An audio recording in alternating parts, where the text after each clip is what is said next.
So, you know what it is. 10th stream. Very nice.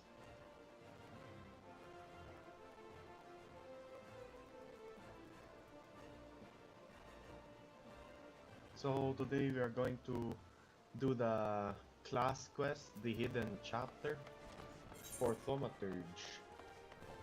So, yeah, let's do this shit. Cocobigo. Oh yeah, and we're almost level 30, and then in level 30, of course, I'm gonna be able to get the, what do you call that? The class upgrade to Dark Mage, which is very nice. Let's get the moccasins. Nice. Ah, Potato, I saw you coming this time. I've been more watchful since Kokobuki told us about that dreadful business with Kokobusi. We must locate our unfortunate younger sibling as soon as possible and deal with him. Scheiße. But Kokobuki is not his usual unflappable self. It frightens me to see our eldest so indecisive. Terrifies me, in fact. But you might speak with him and help banish this air of uncertainty.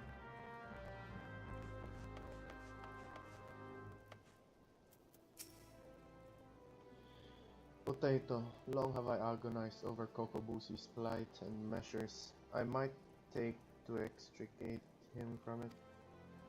It would not do to call upon my thaumaturge colleagues. No, they would simply seek to obliterate my brother outright. Our teachings from the yawning abyss allow for no other alternative. There is, however, one tiny glimmer of hope. I have had word that the scholars who requested the destruction of Mormo's urn have returned from their expedition. They are currently in Camp Drybone, blowing the ink dry on their collective findings regarding that wretched Voidsend. I would ask that you go to these experts. Excuse me, I'm pretty sleepy. Go to these experts of otherworldly phenomena and beg permission to peruse their work. Where is this? Okay. Let's try that. Let's go there. Achoo! Excuse me. Oh shit. Ugh. But yeah. Game is really nice. Let's see how this story unfolds.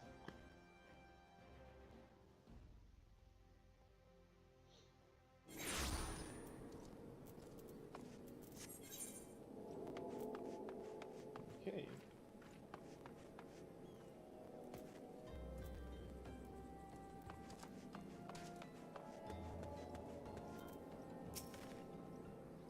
If you seek the definitive work of Mormo, then seek no further. I have penned an in-depth analysis of a most cunning ritual, a method contrived by the mages of El to annihilate the soul of this especially potent Voidsend. When it comes to draining such a creature of its etheric energy, one must, but I have not the time to stand there explaining the intricacies of shaping arcane pottery. Here, take my chapter and read it at your leisure. Oh shit. You gonna read it? God damn.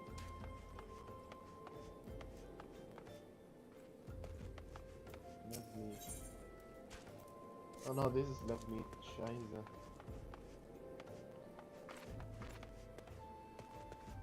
Where's the other? Up maybe?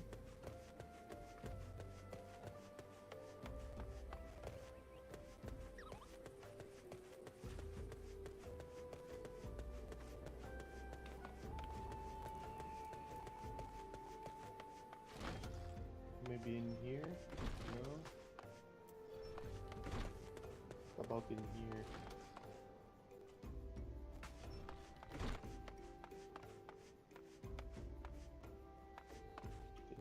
still there, Jesus. Okay, so no as well. Let's go up. Check up here.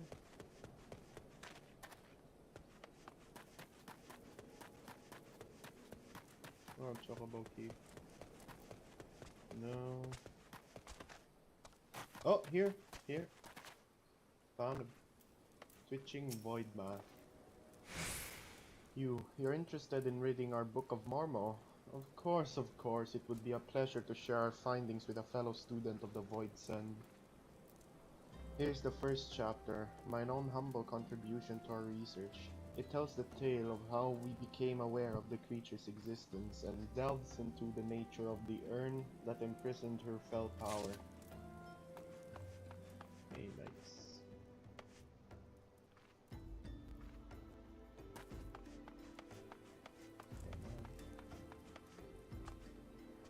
Where's the last one?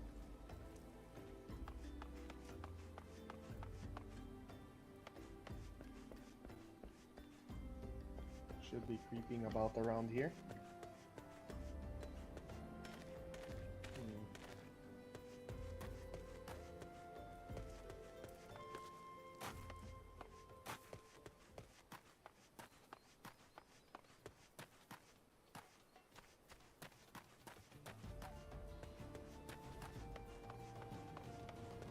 Maybe here.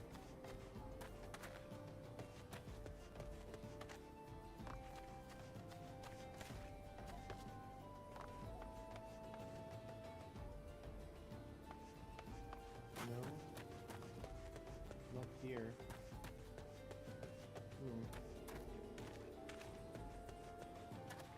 Maybe in that building over there.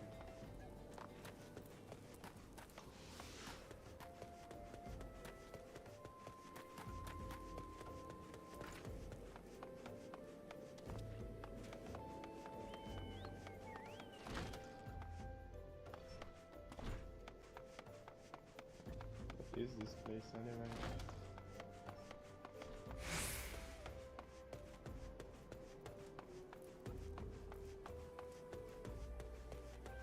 Where the hell is the last one?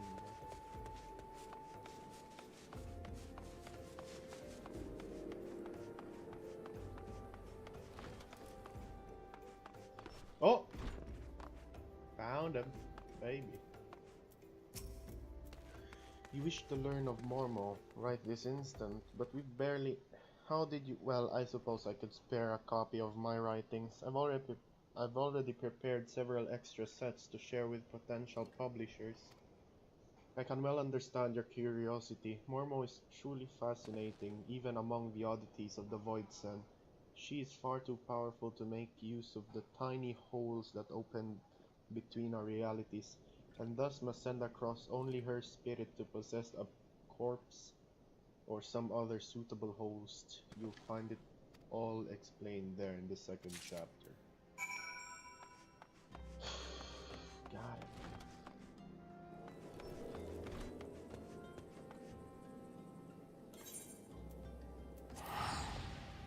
Got him, baby. Book of Mormo.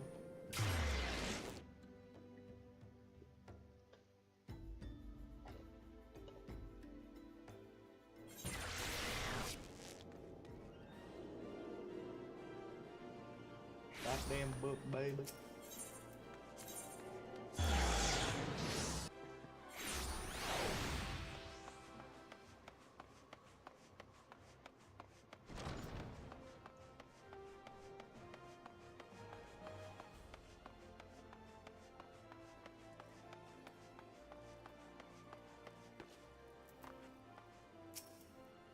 You have the 3 chapters of the Book of Mormo. Wait, what's this? Golden Air? Oh yeah, that's the golden saucer thing. The histories on Earth in the ruins of Sildi depict the suffering wrought by a singularly powerful Void Sen, the cunning and terrible seductress known as Mormo. With genius born of desperation, the mages of the now fallen city fashioned an urn that would drain and imprison the etheric vitality of any creature that laid that laid a hand or claw upon it. Mormo, believing she was receiving a gift of appeasement from the beleaguered citizen, found her very essence drawn forth and trapped within the ensorcelled pot. Over the course of several centuries, the captive etheric energy was intended to weaken and dissipate, allowing any surviving descendants to safely shatter the urn and thus destroy Mormo's enervated spirit. The pot's lid was never to be opened again. To do so would release the ravenous Voidsent, freeing her soul to enslave the nearest mortal vessel. As possession of this nature is irreversible, the only mercy afforded such a host should be a swift and decisive demise. This explains Mormo's fixation on the thaumaturgy side.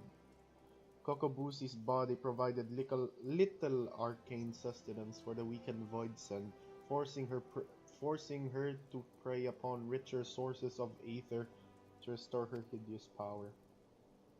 This morsel of information may prove most vital. In fact, it may be the only glimmer of hope our poor sibling has. Pray hand this work over to Kokobigo. I shall be along momentarily. Hello. This is a work devoted to studying that nasty Voidsent. I should hope it provides some hint of salvation. You're keeping me. Oh shit.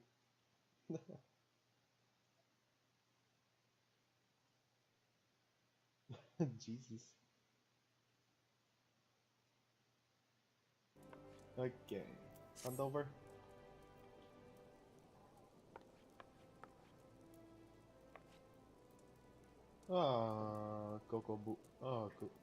Kokobuki. These passages hold naught but misery and despair. It seems we have little choice but to employ our traditional approach. Oh shit. Though fraught with danger, there is one solution that promises an alternative to killing Kokobusi. If we fail, however, it will likely mean death for us all. Who is this mad mage that poses as our eldest brother? What of avoiding the threats, of eliminating the risk? Is that not how we thaumaturgists do battle? With each passing moment, Mormont draws ever closer to her full strength. It pains me to even suggest it, but we should strike now, Kokobuki, while the Voidsent is yet feeble. I share that self-same sentiment, sorrowful though it may be. We must slay our enslaved sibling, and soon. Listen, brothers, for my solution is thus: in return for releasing Kokobusi from Mormo's thrall, I will offer the Voidsent the chance to glute herself on my mana. You cannot! That succubus will drain you to a lifeless husk, and such a feast will awaken all her terrible magics. The well of my power is vast. I wager Mormo's thirst will be slaked before my spirit fully runs dry, and the newly enlivened Voidsent, she will then face the combined wrath of Potato and 4 guildmasters of thaumaturgy. How can we hope to prevail against this paragon of preternatural potency? We have always avoided adversaries against whom we held no advantage. The fault lies with me. Ever have I encouraged such avoidance, and taught only the wisdom of certain victory? It is time we learn the courage to fight battles of unsure outcome. And it is you, Potato, that I ask to instruct us. There is yet one chapter left in the yawning abyss, one that is customarily hidden from new members. Undertake the trial found within, and show my brothers what it means to be brave. How can you ask such a thing of poor Potato, when even his guildmasters have yet to attempt that ghastly test? The arcane might you all possess is far greater than you believe. Potato, once you deem yourself prepared for the lesson of the true final chapter, meet us in the hallowed hall of Thal's Respite. Interesting. Very, very interesting. Eastern Thanalan.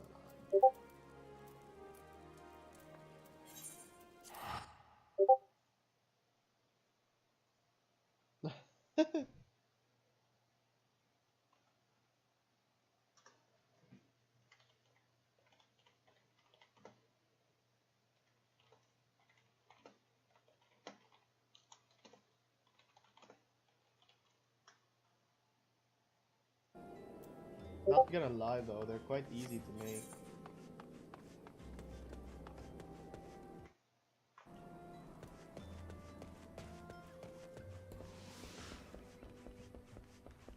Hey, let's go to the place, Thal's Respite. It's here. We need to do those side quests in the future as well. They're level 24, so doubt there's gonna be any problem with completing them. Damn that guy. Level 80, holy Jesus. I really wish that there's a way to cast a spell with, while walking, you know, because if you move a little bit while casting a spell, your spell will be interrupted, which is a fucking bummer, and it's very inconvenient. So yeah.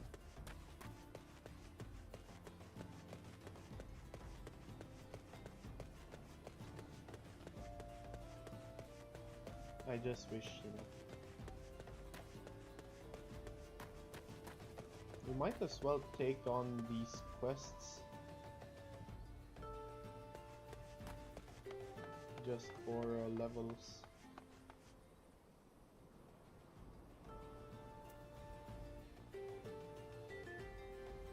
No, maybe in the future. In the near future. But I have a lot of gil now that I'm selling things in the market board. It's pretty nice. What's this place? A warehouse. Cowabunga, brother.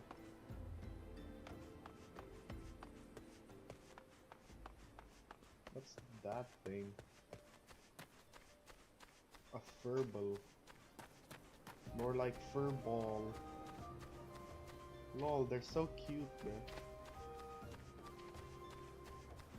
Axe beak. What the fuck is that thing? Huh? Jesus. Yeah, this is a place I haven't been in. Holy damn. Level 25 monsters. I might have trouble defeating them. This is pretty interesting. Let's defeat one of them. Try to defeat one of them. Come on, baby. Come on, baby. Big damage. Big damage. Big damage.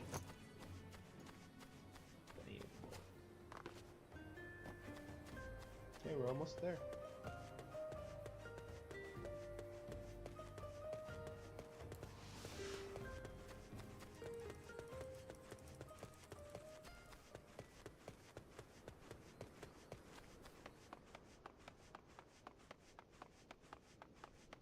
And we are here. Thal's Respite.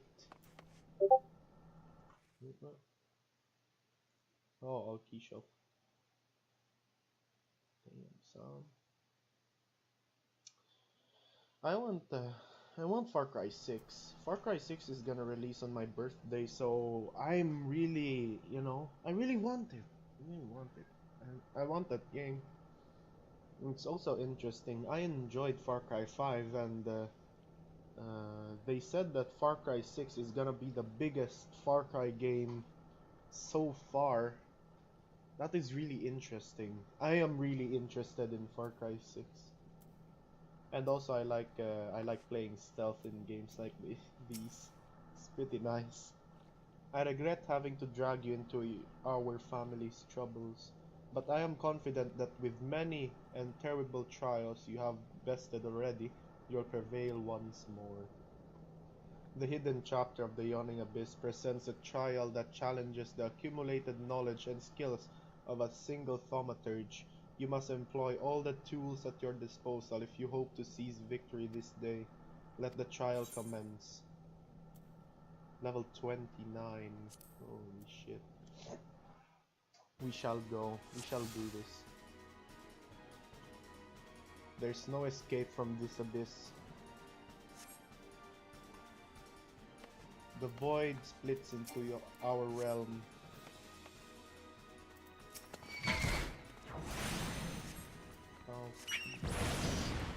Try to keep your blood inside your body.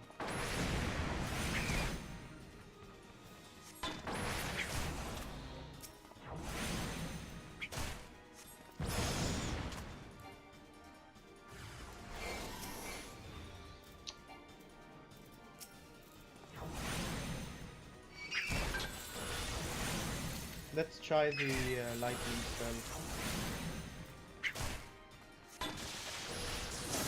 Holy shit! Damn, boy.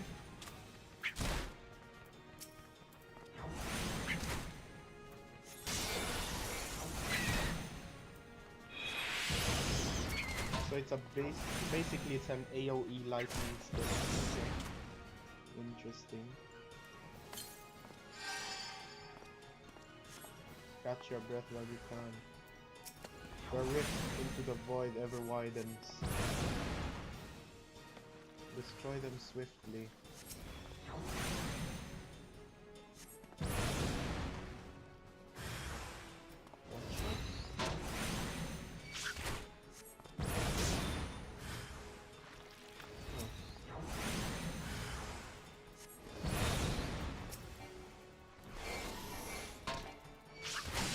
Fuck.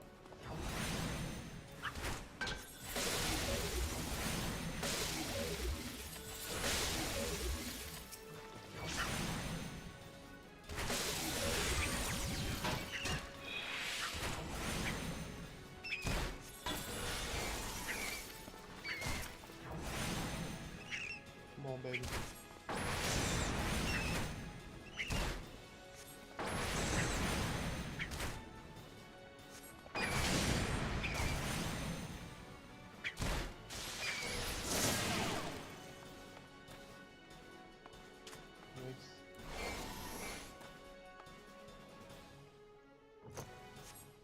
The final nightmare. Oh my.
Last one! Bitch! Die! Shee! Let's go! Fuck yeah!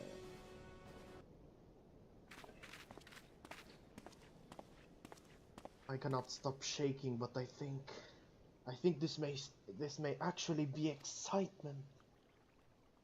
Do you see now, my brothers? With the primal energies of thaumaturgy at your command, there is no threat which you cannot overcome. Perhaps there's a chance to save Kokobushi. I need to reconsider some of my strategies. It seems we have been wasting our potential. I would never have believed it possible for a mage to show such courage and live. What a wonder Potato was. I feel my fingers itching to fling fire with a fury. Imagine my siblings. What towering enemies you might topple should you stand firm together. Thank you, Potato. Your inspiring display of magecraft has set the minds of my brothers reeling with new possibilities. Let us now return to the guild and discuss what is to come. Very nice. I wish to level up. I wish to level up.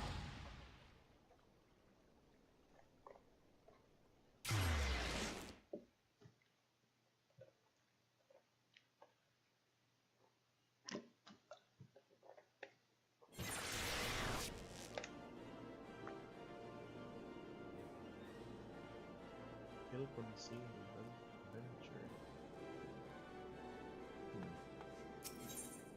Don't know what that is.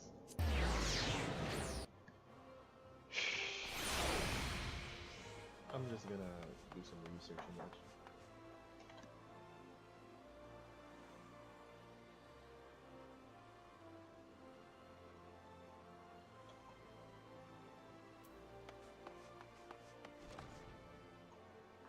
Sorry about that. Here we go.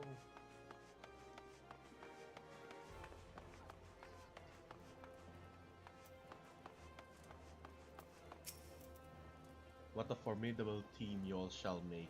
Kokobigo, Kokobani, Kokobezi, Kokoboha, Potato. Even Mormo must wither before the onslaught of your combined thaumaturgy. But before we engage the Void Send, perhaps some time is needed for my brothers to unlearn their ingrained inclinations. Meanwhile, I suggest you hurl yourself into the chasm of your studies. Your fearless thaumaturgies as a beacon to us all. Nice. Facing your demons. Black Mage, baby! And Velveteen Blue. I don't know. Can't wait. Oh my! 100 thaumaturgy. Very nice. But yeah, wanna level up. Wanna level up, baby. Yeah, let's change our things. Damn boy.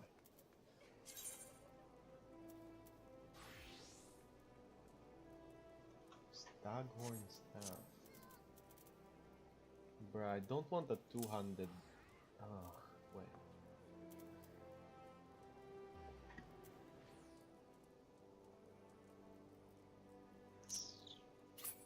Because if I equip a 200 staff, I can't equip my shield anymore. Which, actually, my shield is pretty low level. Let's go to the market board and check.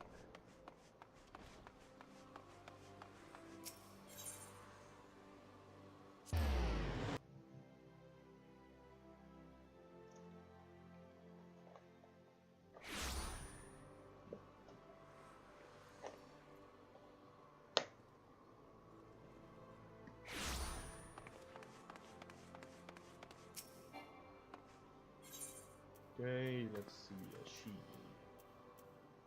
Oh, thaumaturge actually.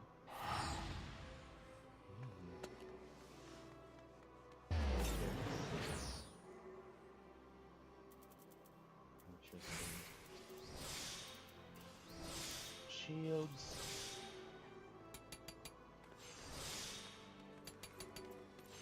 This thing is pretty fucking strong. 1,900. I could buy a high quality one for 2,000, which is okay. I mean, I'm selling stuff as well. So yeah. Ice brand, sanguine horn. No, that's 200. I'm using like, yeah, this is some level 18 stuff. It's pretty ridiculous. Oh my god. Jesus.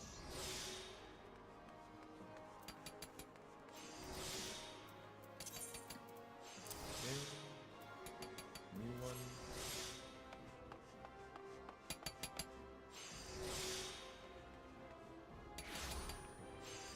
Right.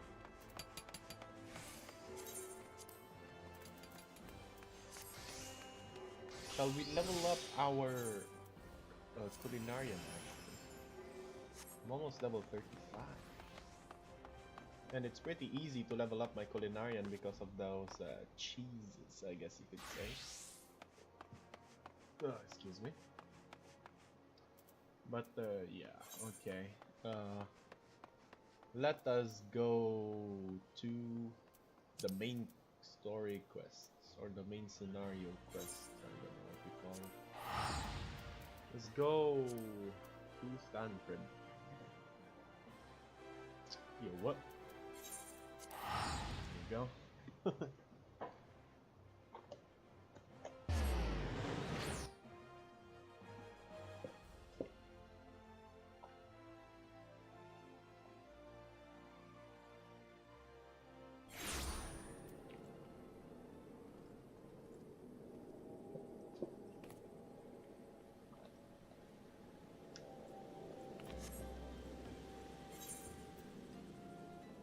Pretty ridiculous that I'm using some level 18 things while being level 26. It's pretty yeah.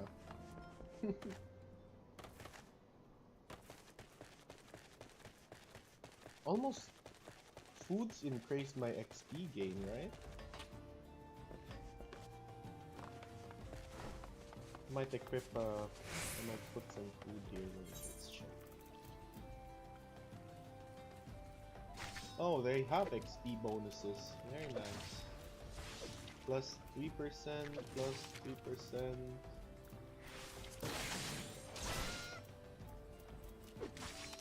I might as well just cook up some raptor steak, actually.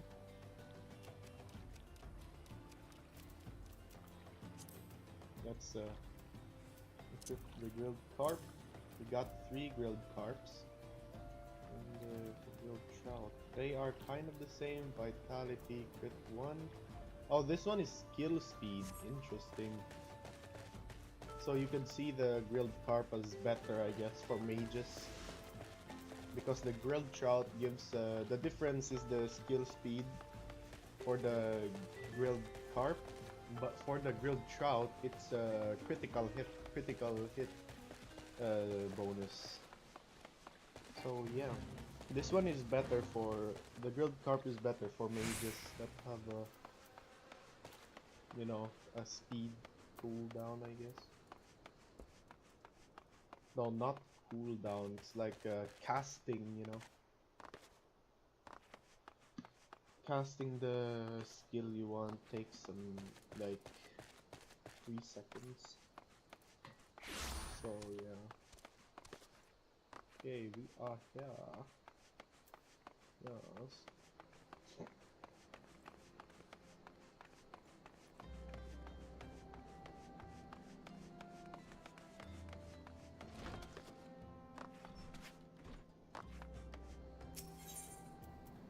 Yes.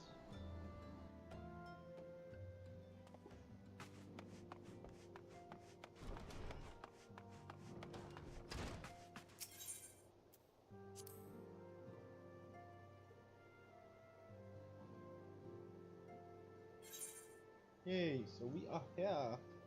I'm gonna go pee. I shall be back.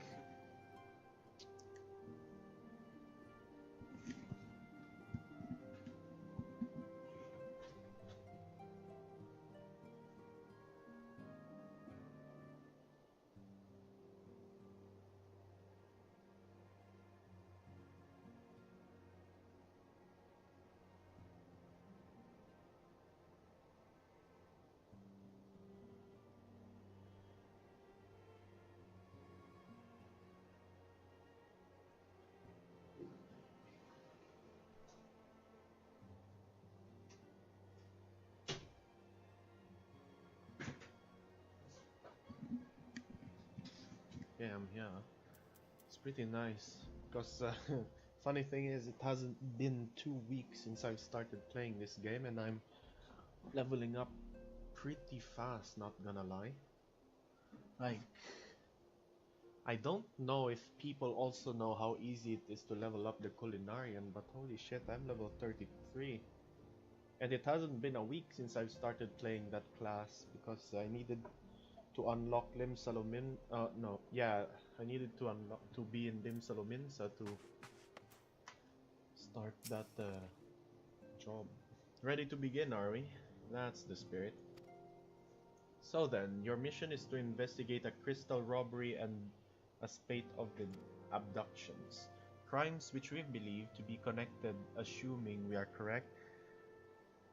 It is like that any discoveries we make in relation to one will further our understanding of the other. Now, since the attack on their caravan, our friends at Amagina and Sons Mineral Concern have doubled security over all their shipments. In light of this, it is my judgment that the abductions should be a priority. According to our preliminary findings, the majority of the missing were last seen in the vicinity of Camp Drybone. So that would seem a fine place to begin. A fellow by the name of Isambard serves as the camp de facto leader. Pay him a visit and see that he gives us his full cooperation. Bye-bye, Tanked. Map. Go to camp. Holy shit, 200. Are you fucking nuts? Oh my god. Overpriced shit. This is overpriced shit. Okay. Isambard.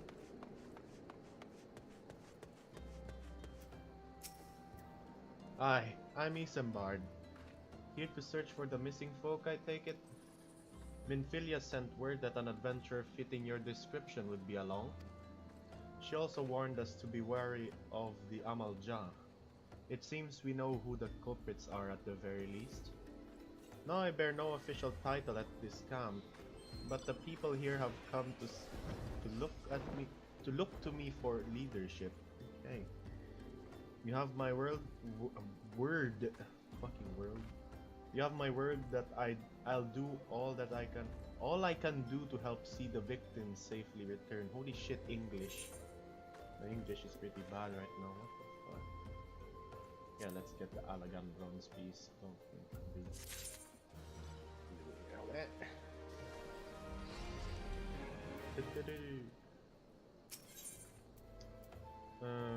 Isambard of Camp Drybone is seeking help to solve a mystery of missing persons. Holy shit. Let us get right to it then. Minfilia names the Amalja culprits in all this. You will do well to investigate them first. Much harm has been levied on these lands by the Amalja. I don't know how to pronounce this word. The flames burn where they might, but their light cannot stay the darkness in all places at all times. There have been brutal murders of callers at the Church of Saint Adama Landama.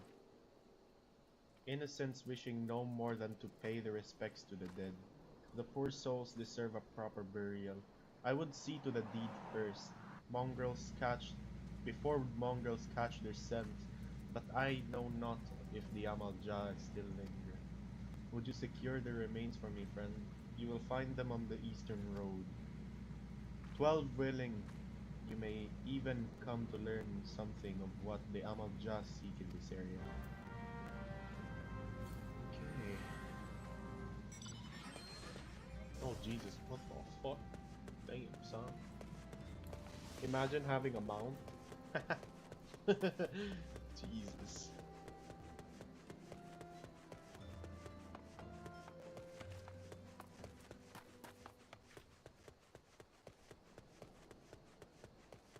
Okay, so I guess that's it. It's a caravan.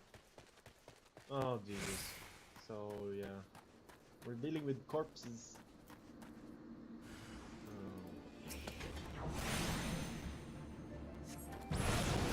Do you want low level kick? Weakest. Let's cast the fuck off.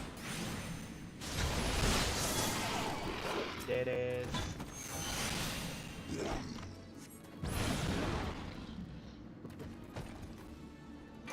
Okay, let's tend to these corpses.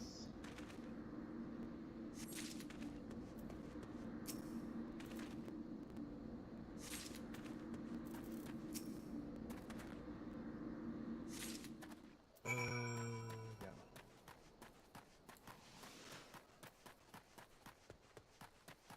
What the fuck? Damn! Sheesh!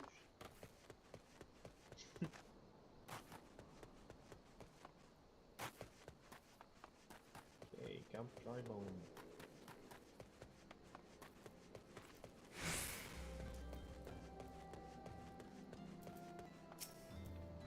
It's good to see you returned.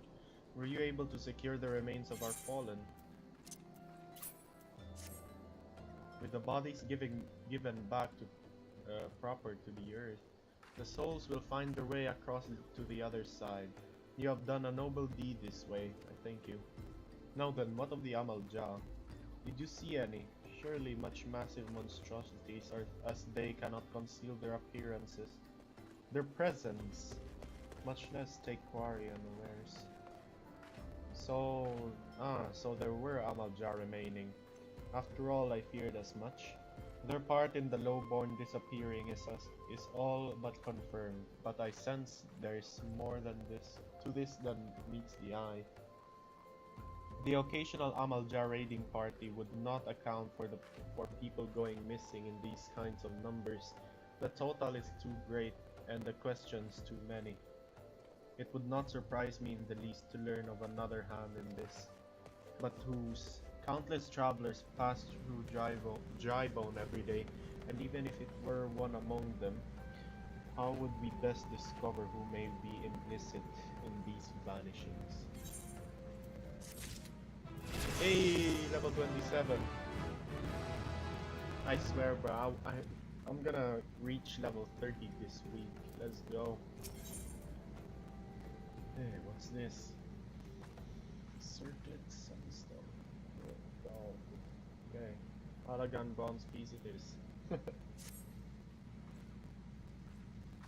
What say we turn an eye to the common folk themselves? It may be among them that we find the reason for these vanishings. 12 forbid it be so. There is a merchant by the name of Ungust, who was born here in Drybone and grew up in the Golden Bazaar. Rough character, but he knows the people here better than anyone else. I'd wager he's at the inn, quaffing away the earnings. Here, I'll write the note for you to show him. Else he's not like to speak to you.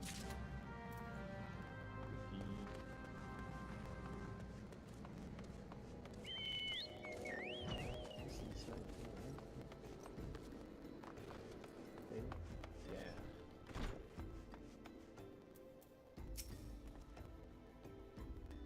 Well, gods be damned. You're that bloody adventurer who threatened me back in Ul'dah. What in the seven hells do you want with me now? Dear friend, missing people, please help. Yours, Isambard. Folk around here are as wary as they come. They'll turn tail and run if you so much as pass wind nearby. Play them all for fools and coax some hard labor out of them I did. If anything, they're even more timid than before. What with all the disappearances? You can go talk to them yourself if you don't believe me. You fucking cunt. Okay. Let's go. Okay, they're gonna run, I guess. Please, sir, just leave me be. Am I? Cunt. Use the relic. I've nothing to say but this. I'll take two or whatever's been feeding off us, lofo. Petrified pauper. What do you want from me? I don't know anything, I swear. Please don't kill me. Jesus, fucking pussies. Pussies! Pussy okap. Pussy. Pussy okap.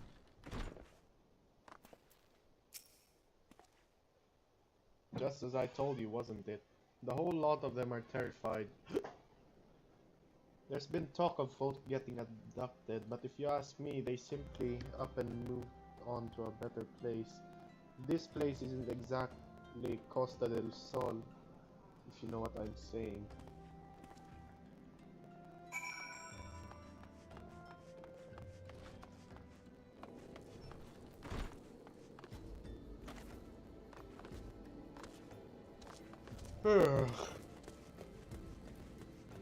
Damn, son. Welcome back, Potato. Have you learned aught of import? I see. I suppose I should have expected as much from August. Well, another thought occurred to me in your absence. The common folk are nothing if not fervent in their religious beliefs. Perhaps if they speak freely of their god, then the clergy may know something of use. Okay.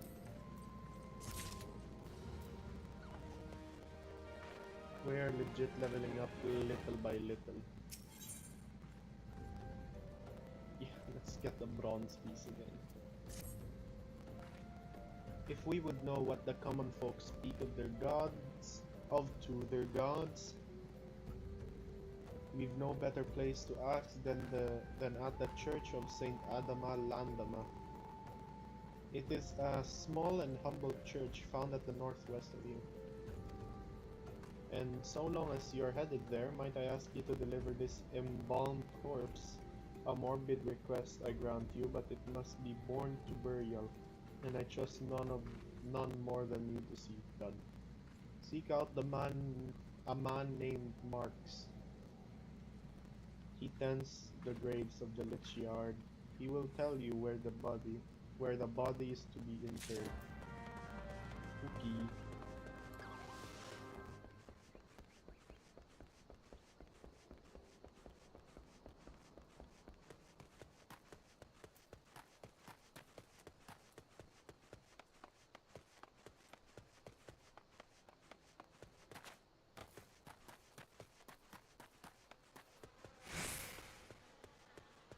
Damn, son.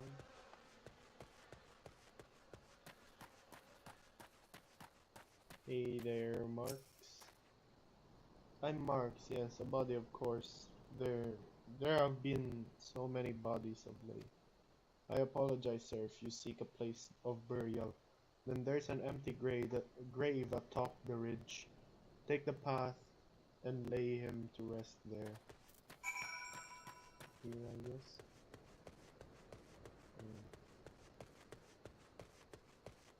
In before there's a fucking enemy here.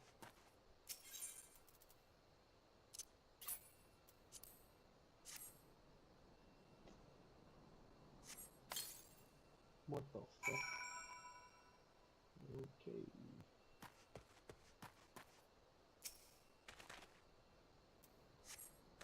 Yep, there you go.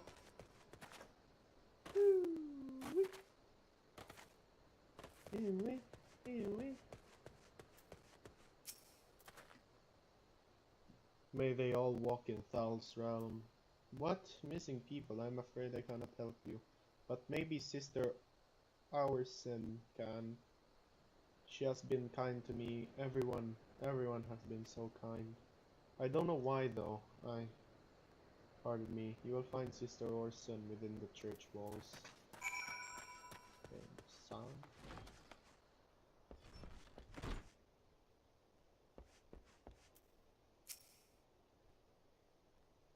I hear you have done us the service of burying a fallen soul. Please accept our gratitude and extend it to Isambard when you next see him. You seek the knowledge of missing dry-bone inhabitants. It is true I'm closer to the people than any other of the Order. I confide in them, and they in me. When they wish to speak to their keeper, Thal I am the medium through which they do. Should I learn anything pertinent, I will be sure to share the information with you. I only wish Marx would be more helpful in the matter. I pray he did nothing to offend. He saw terrible things during the calamity. His scars run deep. Indeed, he seems to now prefer the company of the dead over the living. While tragic, I feel such behavior ill befits the Church. I received word not too long ago that one of our recent visitors, a man called Thancred, I believe, took offense at his conduct. I must have word with Marx and soon. Fucking Thancred, man. Fuck. Oh shit, it's raining. Damn, son.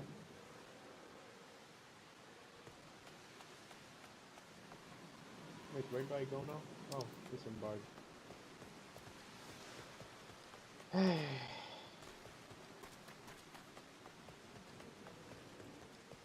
Damn, the wind.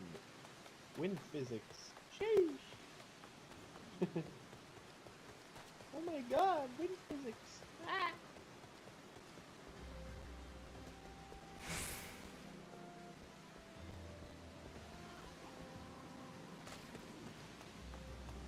Well, why are you talking to me, bro? He's probably someone like me. Damn, son. Thank you, Potato. Burial is no easy thing. Even when the departed is a stranger, were you able to learn out of the missing common folk? You've been keeping yourself rather busy of late, haven't you, Potato? Tancred, that fucker.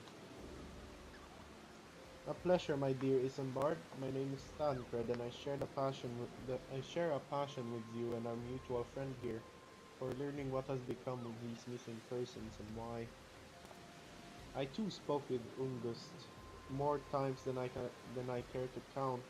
There seems to be some truth of this notion of the common folk speaking their secrets only to those in service of the gods. Prostration, prayer, penance, abject deeds done behind closed doors, away from prying eyes. Who better to take the pious unawares than she who takes confession, the good sister Orson herself. Orson, she wouldn't, she couldn't. Even the most beautiful roses have thorns, my friend, and you would be wise to keep an eye to this rose. Still, the Lich Keeper Marx. I'd swear to the 12 I've seen that face elsewhere before.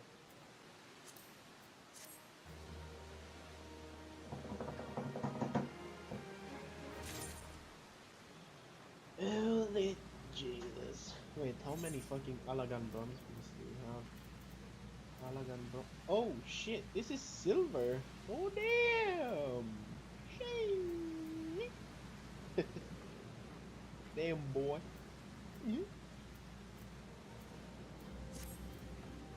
I'm asleep as fuck.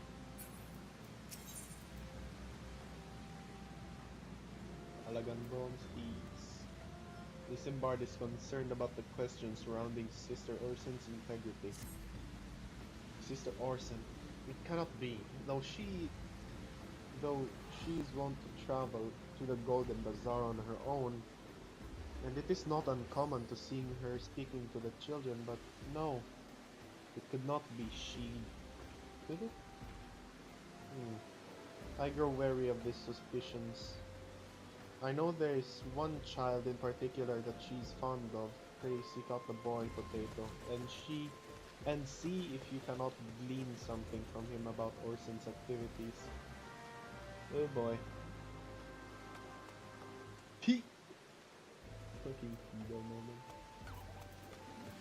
Oh, in the Golden Bazaar. So I need to take the chocobo through there. We shall go. We shall go.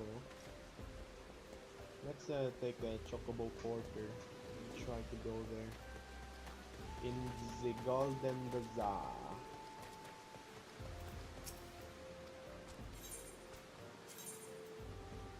Destination Ulta. No. No! No, stop! Okay, then let's just fucking walk. Jesus, the rain is ridiculous.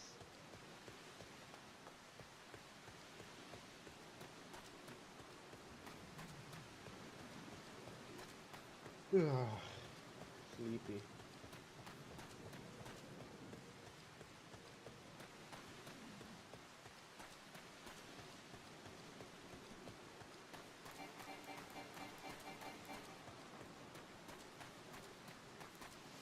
Run! Okay. Jesus.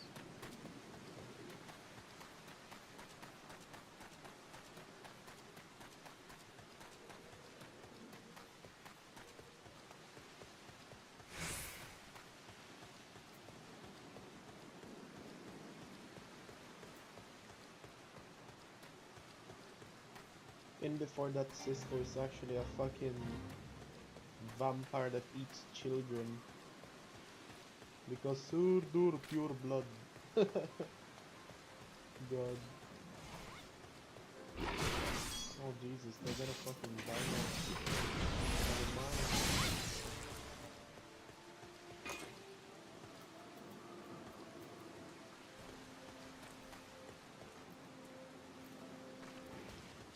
Uncombed urchin. Please help, Sister Urson went out on her own and hasn't come back. She always reads to me right here about Thal and the Order and the other side. I told her I lost my shiny thing and she went looking for it. But what if the monster outside hurt her? Please find her. Oh shoot.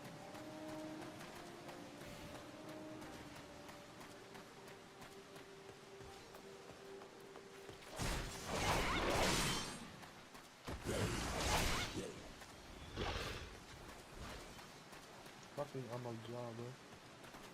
Sheesh. Oh shit! Bitch!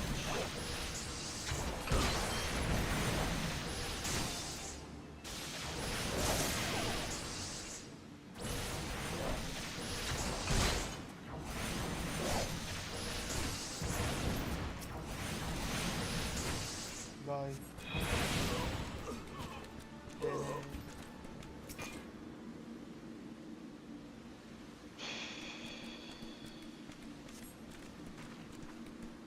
You seem you're the one from the church. Thank goodness you arrived when you did. It seems my gratitude is yours yet again.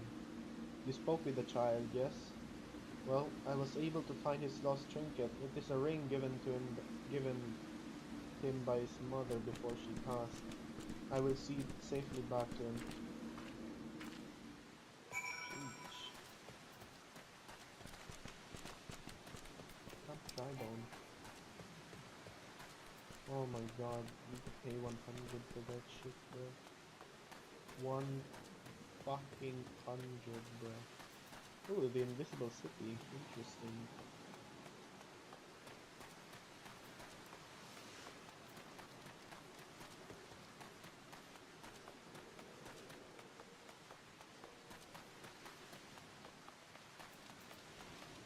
Vandalist Inc.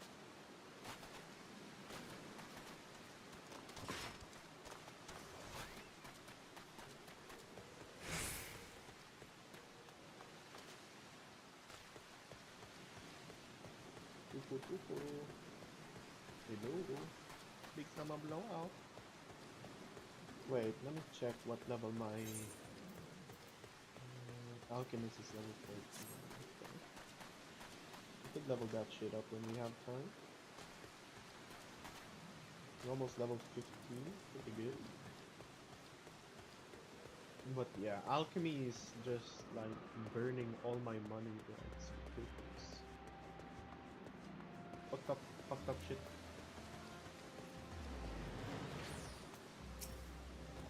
Sister Orsian was attacked outside the Golden Bazaar. Gods forfend. I will secure a room at the inn for her should she require any rest.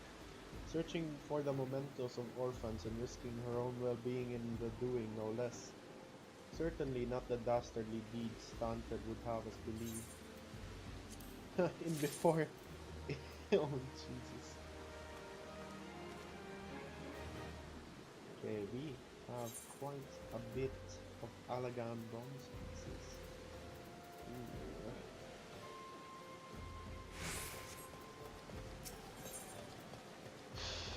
Shit. Still low level things. Okay. I am well glad I reserved that inn room for Sister Ursian. It seems she received greater injuries from her attackers than she initially let on. Thankfully, she is expected to make a full recovery. But now onto the matter at hand. Tancred came looking for you once more. He left word that he will be waiting at the Amaljan encampment to the southeast. I pray the two of you are able to uncover some evidence regarding these disappearances. Okay. Sure.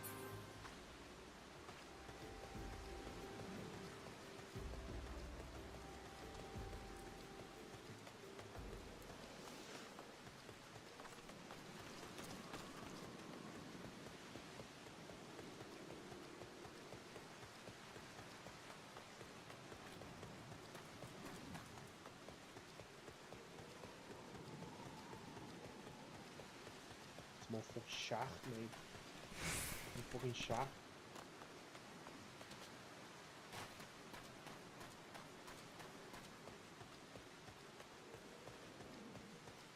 This is gonna be fun.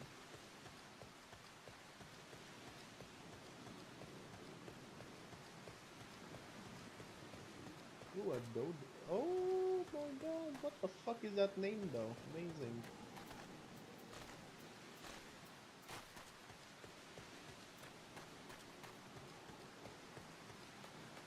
There he is. That bugger. Ah, there you are, Potato. So good of you to come. Indeed, I've heard all about good Sister Orsian. Esembard said her wounds were serious. It would seem my suspicions about the poor Rose were misplaced. But false though they were, perhaps my suspicions were not entirely without merit. Whilst following Sister Ursian near the Golden Bazaar, a band of Amalja caught my eye. I tracked them as far as this encampment, but, well, let us say I would much prefer keeping my distance and remain here. This, of course, brings me to why I requested you, dear Potato. Would you be so kind as to take a look inside? Oh, Jesus. Flame scout.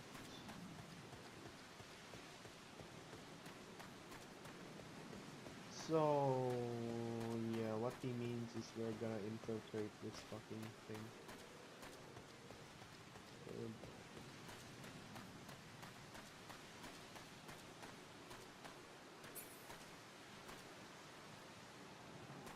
Oh, yo, you're looking lol. Convenient. Clearly.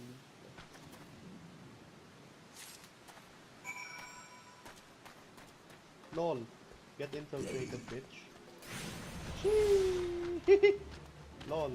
Get fucked. Bitch. Bitch. Bitch.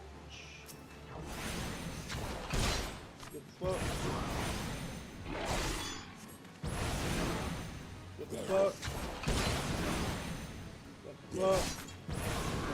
Lol. Get fucked.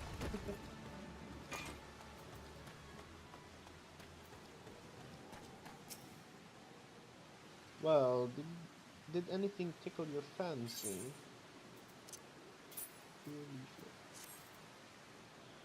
This leaflet, see the wealth of Nald to the hands of your children.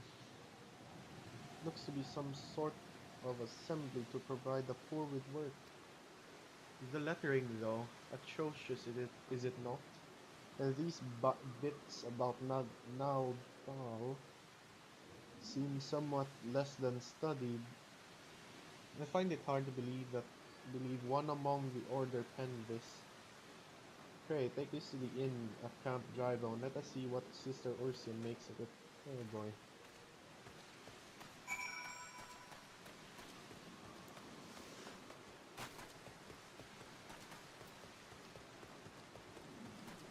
I'm paying 100 for this fucking thing? Like, bruh, fuck off.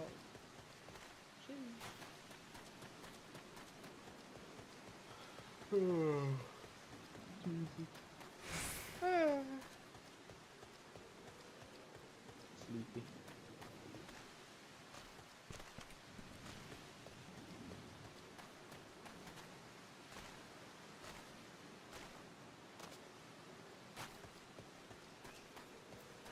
Damn, son. Damn, son.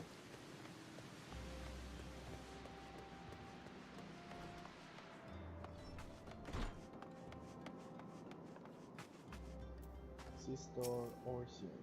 My savior comes again. To what do I owe this honor? The honor this day. What is this? Blasphemous! These are not our teachings at all.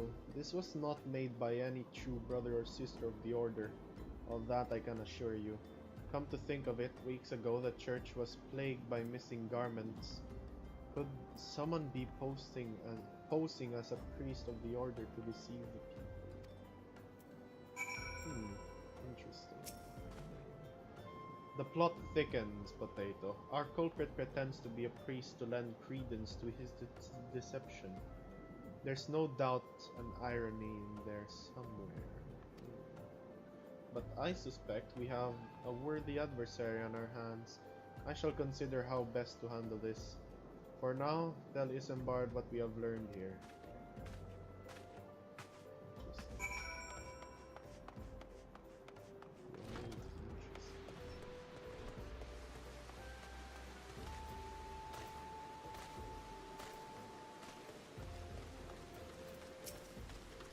Posing as a priest, to think. These troubling notions aside, it is gratifying to finally be able to move this investigation forward. Thank you once again, Potato. I shall keep my ears and eyes open now more than ever. Sheesh! Yes.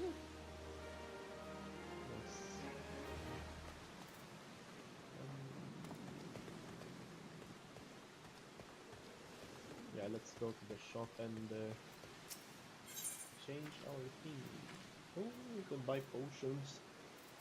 Too bad I could craft potions. Lol. Yeah, made 800 based.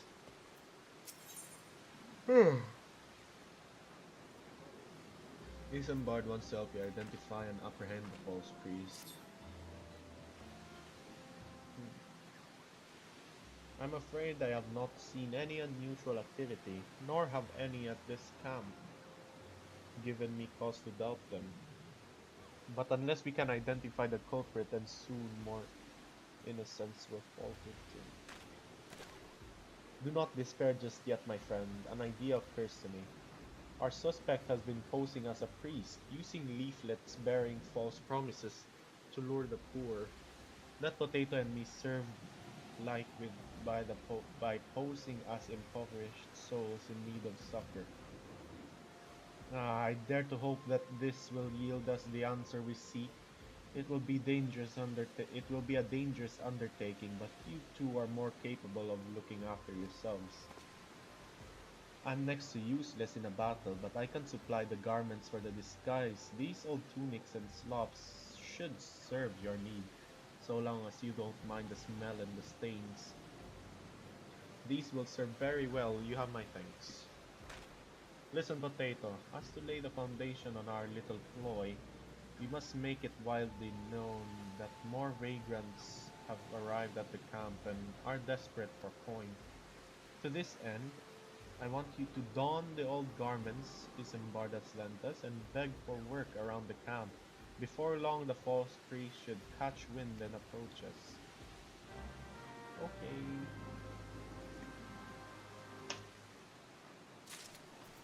The church be like, there's an impostor among us. Oh my lord. Let's see, where's the old garments?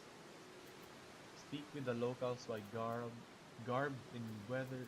Oh, the tunic. Yes. And let's just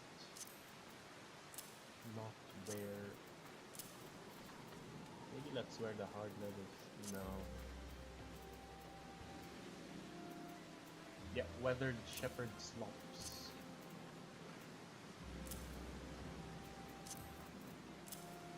Let's not equip our thing. Oh, weapon could not be equipped. Interesting. Let's just unequip these things.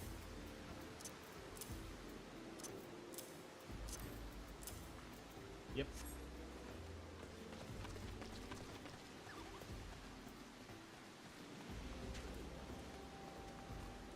Fling captain. And you are another refugees by the looks of you. The immortal flames have neither work nor point for your life. Begone and see to it you don't make a nuisance of yourself.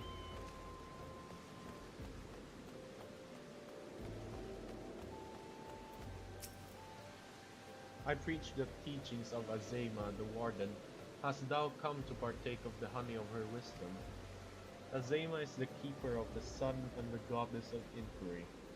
All is laid bare beneath the light of her divine countenance. Open thy heart to this light, needy child, and thou shalt want for naught till the end of days. Okay.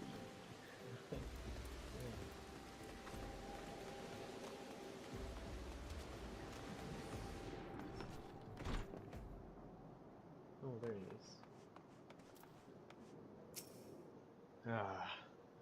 And I was about to get to the good part. Looking for work, you say? Sorry, but we don't have any openings. Now get out of here so I could finish my story. Fucker. Let's go run, baby.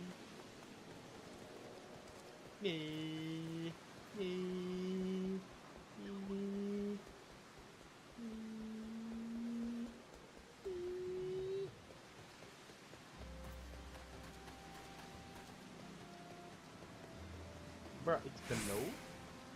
Are you fucking serious? Oh my god. Damn I. Uh-oh. Ouch. Ouchies. Emergard. Greetings, good sir. Is there aught I might assist you with? Oh, I don't believe there is. I'm afraid our wares are very expensive. Mayhap you should rejoin your fellows out at the pond north of Sandgate.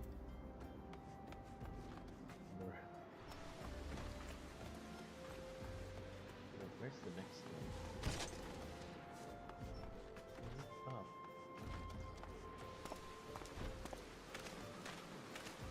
Oh, bruh, he's. Oh my god. Meine Güte.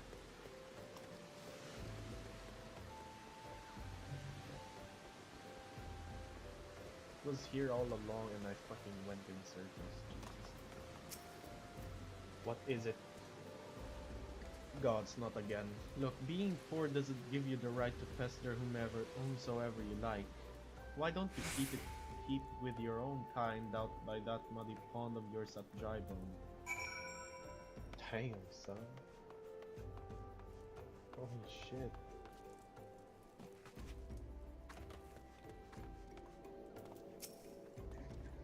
You have quite a knack for being a nuisance, Potato. The camp is abuzz with talk of newly arrived vagrants. And though we are unable to attract our wayward transgressor, we were able to learn that the poor have a commune by the pond north of Sandgate, to the east of here. The ways of the authorities do not reach that place, rather ideal for spiriting away hapless souls. Let us go there and wait for the kindly priest to come and offer us aid and comfort. Needless to say, you'll need to remain in disguise. Okay. Where shall we go?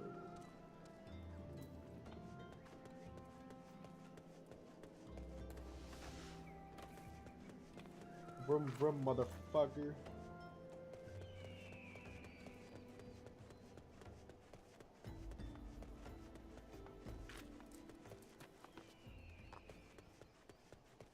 What's up with you, motherfucker?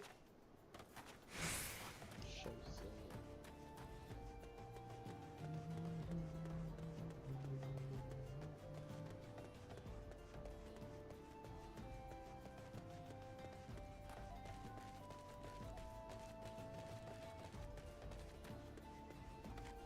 What's up, cuz? You dirty prick. Oh, Tankard is in the disguise as well, lol. A fine morning for catching false priests, wouldn't you say? Yes, yes. You look absolutely smashing, Potato. Positively dressed for deception.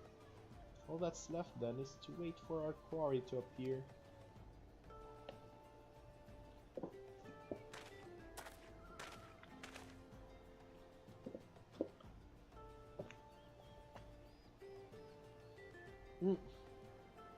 Oh, you poor unfortunate souls. There's no way for men to live. No way at all. Who are you? What do you want? Be at ease, child. For I mean you no harm. I am the priest of the Order of Naldthal, and I come to offer you a supper. This leaflet bears the teaching of Nald. Trust to them and they will surely set you free from the shackles of penury.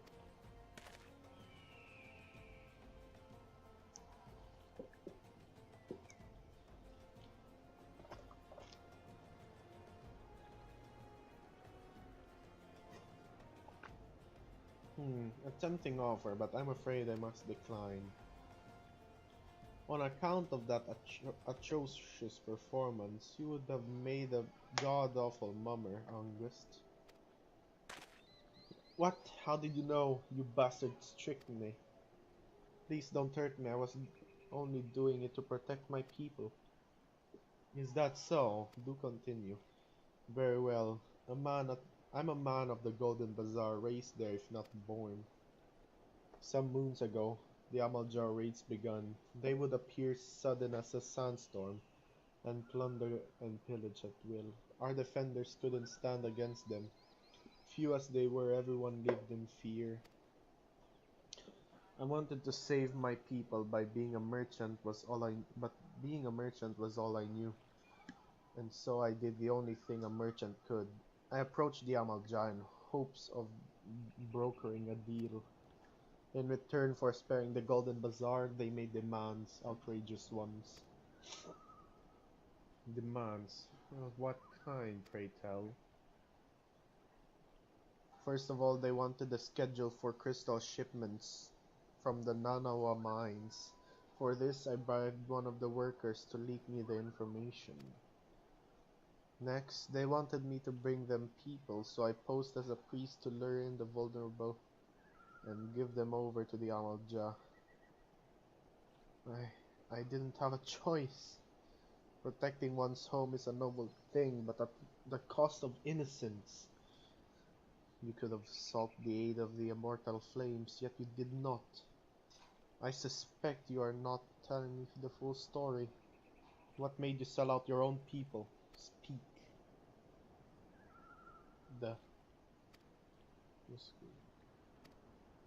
The coin was good, I said. I could sell mole meat for a score of lifetimes and not see even a fraction of what the Amalja pay me. You sacrificed innocence so that you could line your own pockets. Words fail to express the contempt I feel for you. Spare me your contempt.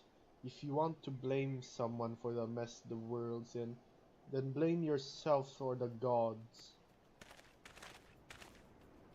Not you again. Were you the one leaking the immortal flames patrol routes to the enemy as well? Spit it out! No, I know nothing about that, I swear it. At this stage, I'm rather disinclined to believe aught that leaves your mouth, but no matter. There'll be time enough to learn the truth. No, Potato, be a good man and take word of these developments to Minfilia, would you? I shall prize everything I can out of this filth. The abductees are still somewhere out there. Our foremost priority is to rescue them. Okay.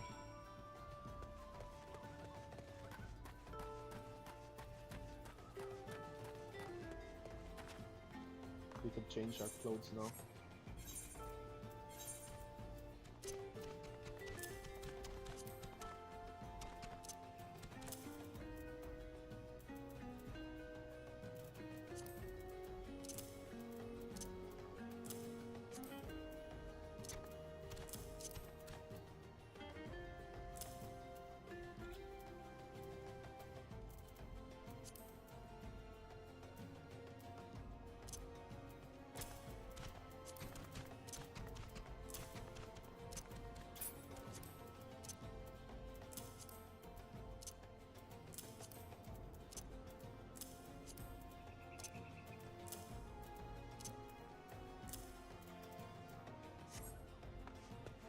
Let's go to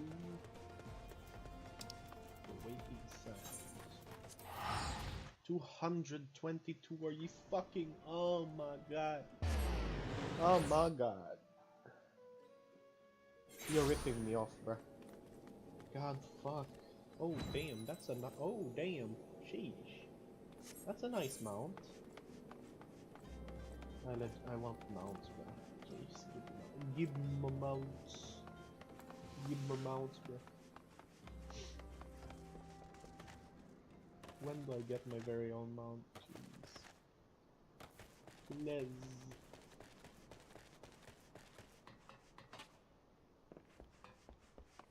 I want the mount, I want the mount.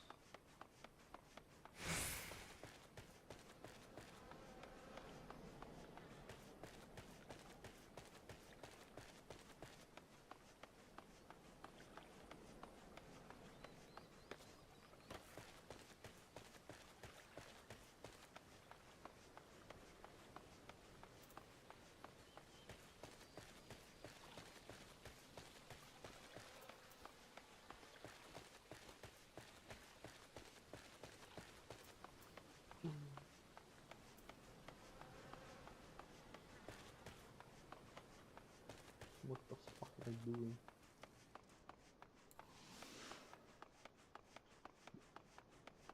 I might play Tarkov later. I'm pretty... yeah. Holy shit. Look at that guy. Jesus.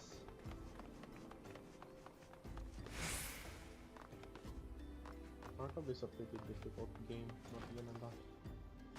Pretty fucked. I can't. I almost can't play that game. Christ.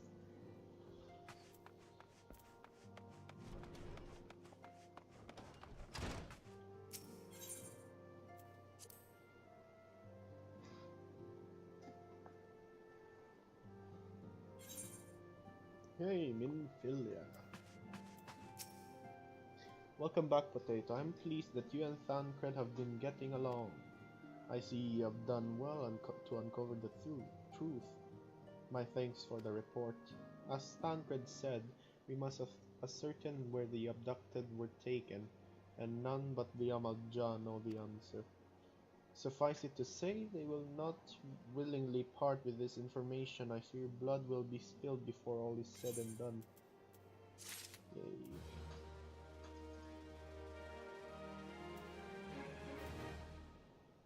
Almost level 28. Okay, I'm gonna go pee. I shall be back. Yeah.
Okay.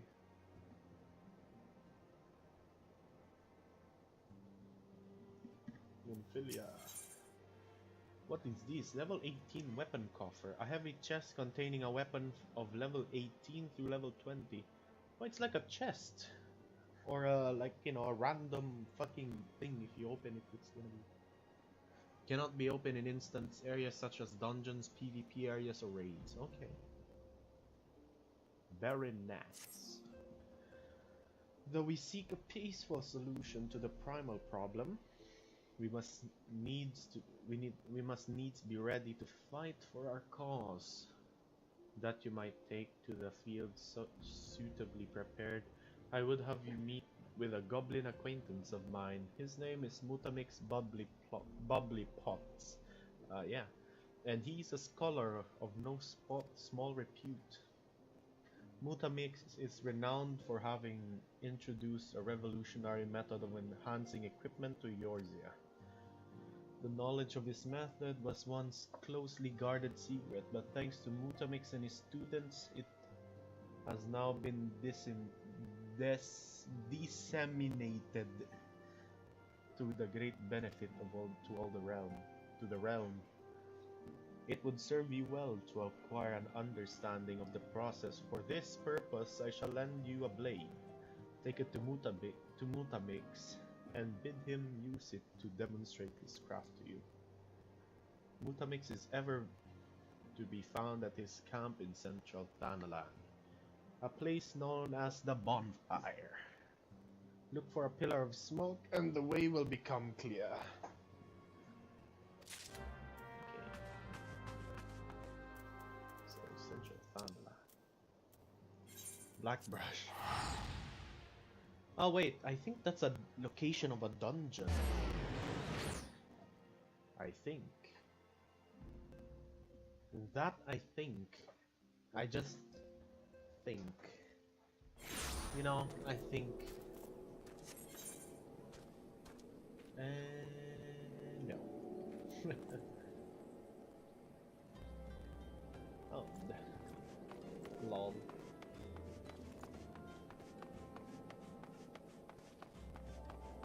Can I jump here? Yes, I can. Let's go.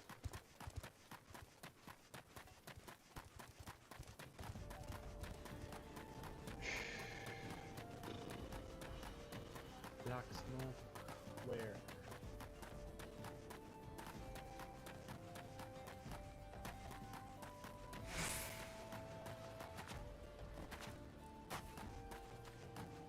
Forging the spirit. Hello? What in the fuck?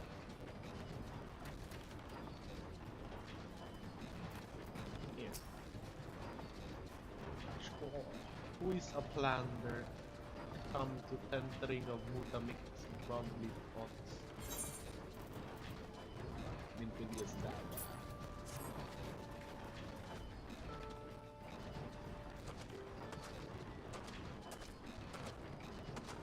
Fighty tool drinks in airy cell.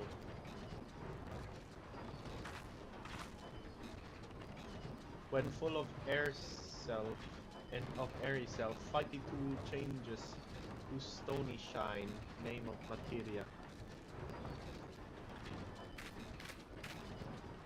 If materia join with other Fighty tool, then Big Eyes Fighty tool gains power of airy cell. What the fuck? I don't know. Mutamix is reckoning that Uplander is friend of Nymphilia.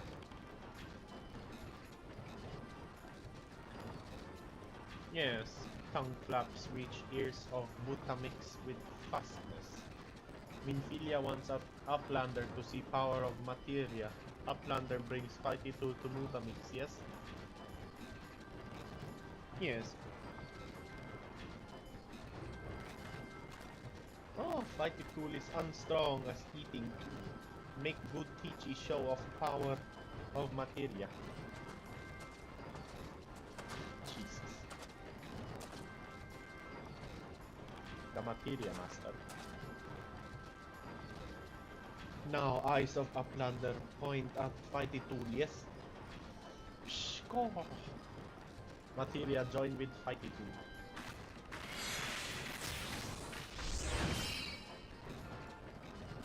Fighty Tool gains power of Materia. Fighty Tool reborn. Here, Uplander, take Fighty Tool to Minfilia.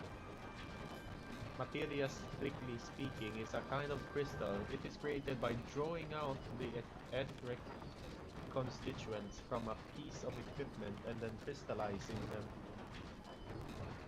Not just any old equipment will serve, mind you.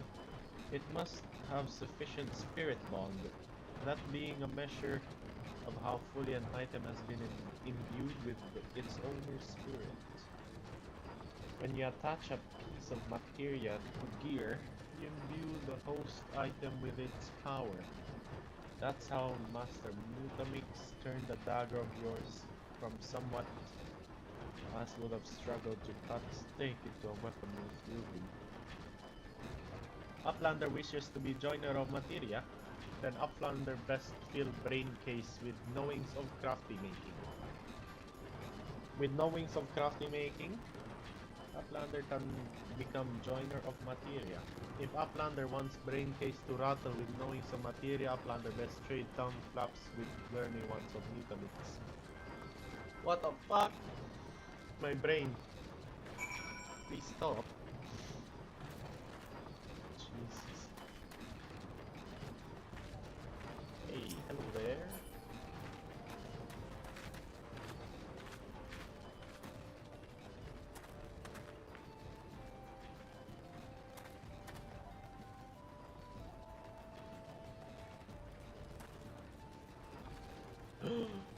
What is that? What is that? Oh my god, it's so small.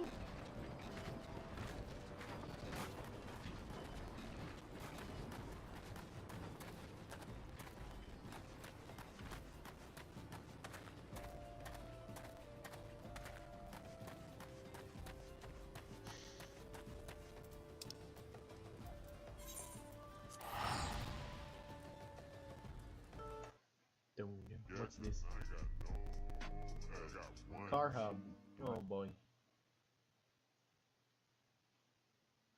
Oh, BMP to M. Paste.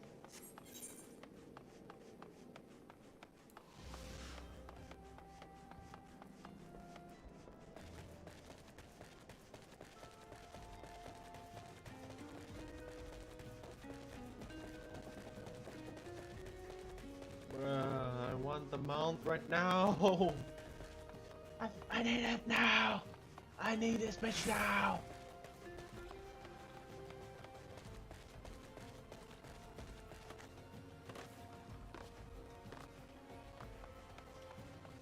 I need this bitch now.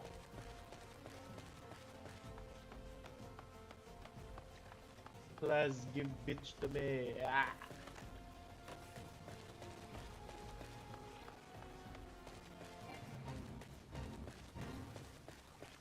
Fuck off. Bugger off. Bugger off, bitch. Bitchy. Run, baby. Oh my. Hello there.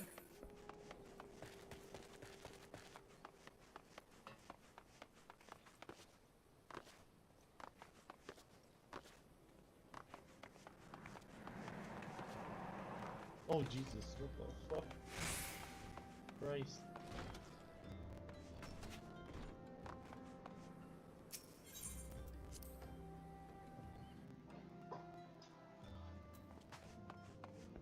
I am in the waking sun.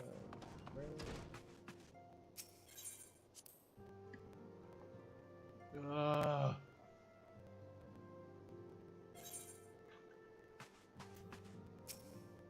Hey, welcome back, Potato. I trust your visit to the bonfire proved fruitful. Wow, what a remarkable difference. A single piece of materia can make. Granted, the skills needed to manipulate the substance are not easily acquired, but one need only look upon the results to realize such efforts are worthwhile. As I'm sure you are aware, the quality of one's equipment can be the difference between victory and defeat. Materia may well give you the edge you need, Potato, so make it your ally. Now it is time we discuss the matter of your next mission. Pray, speak with me when you're ready to begin.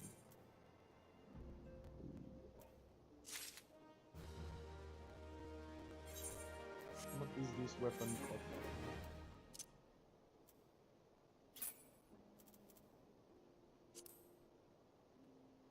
Let us use it.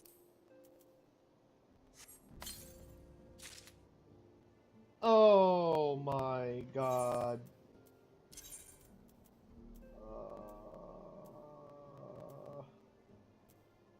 All that I can say is shit. Yep. Absolute ass. Ass. Okay. What's this? Drawn wrist guard. Dawn wrist guard, I mean. Ooh. Monfilia would like you to assist the Immortal Flames. Word has arrived from Thancred concerning our ongoing investigation. It appears he was able to extract some information from our friend August, the false priest. He revealed that he is due to meet with the Amalja to discuss their dealings. The Immortal Flames believe that the meeting will present an ideal opportunity to ambush and capture the Amalja responsible for the abductions, and so they mean to have August attend as planned. As the Amalja are anticipated to offer fierce resistance, the Immortal Flames have requested our support. I would have you provide it to them, Potato. Thancred is presently attending to another matter, but will join you as soon as he is able. Until such time as he does, you will be the Scion's sole representative on the ground. But before he left, he bade me to tell you to save some for him. Such is confidence in you, a confidence I share. When you have made ready, pray take yourself to Camp Drybone and report to the Flames Sergeant leading the mission. May you walk in the light of the crystal. Holy Jesus, I'm gonna go in Camp Drybone again, I guess. Jesus. Wait, why did I pick Lemosio?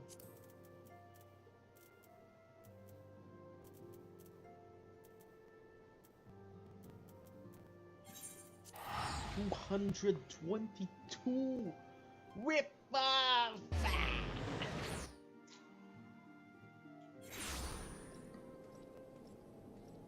You fucking ripper offer my fucking team, bro! Where's the flame captain? Side here, I guess. Dear God. Ah, your Potato Thunder of the Scions. My thanks for coming, friend. We're stronger for your assistance. Allow me to brief you on our mission. Our objective is to capture Amalja and prize from them the whereabouts of the abductees, in before the abductees are already eaten, bro. The lizardmen aren't aware that their man August has been exposed. When they come to the rendezvous point to meet, the traitor will spring the trap. Owing to the clandestine nature of the mission, we can employ only a small contingent. Every member must count, and so we requested the aid of the Scions. The rendezvous will take place at the Invisible City. Please make your way there and lie in wait. We stand to learn much and more of the Amalja plot. If the mission succeeds, Potato, let's make sure it does. Okay.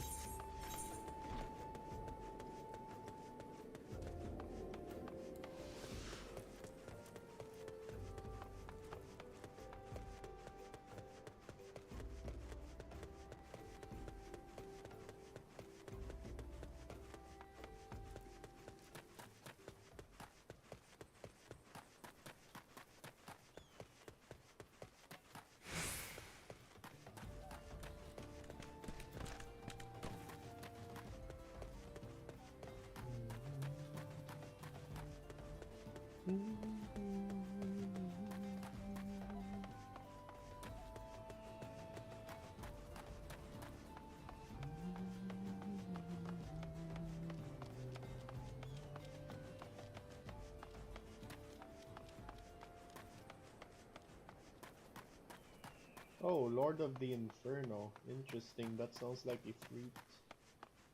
Oh, let's kill these rotting corpses.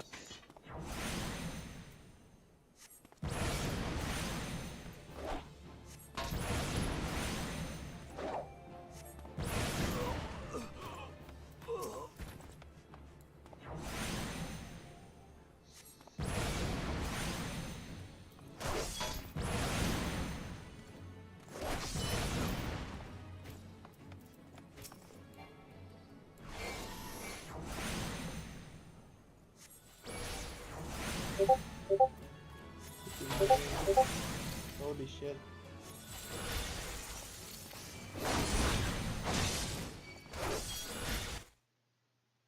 Jesus, 4. I'm not. Eh!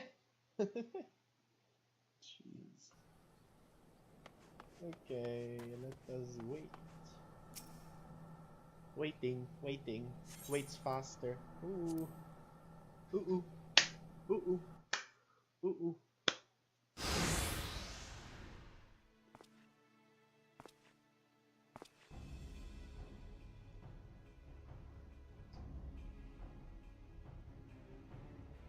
Is the base in place? Our man is in position, sir. Good. We make our move as soon as the Amal Jah appear. Yes, sir.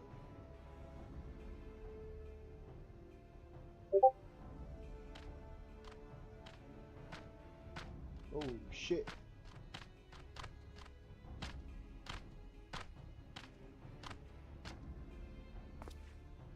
Charge!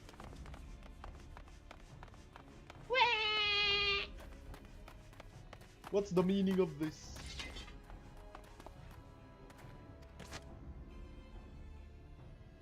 Wait, something's amiss. Oh shit.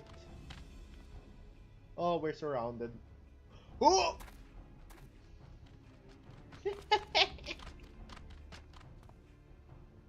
Oh shit.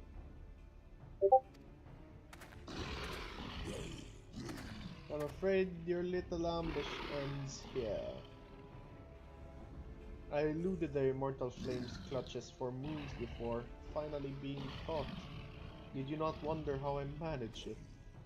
It was almost as if someone was feeding him information from the inside. Aye, your every movement was known to me ahead of time. Now, as much as I'd love to chat a while, I have appointments to keep. They're all yours. Oh, motherfuckers.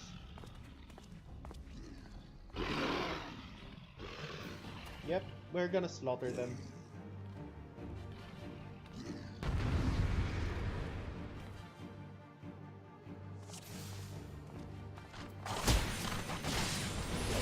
Oh shit.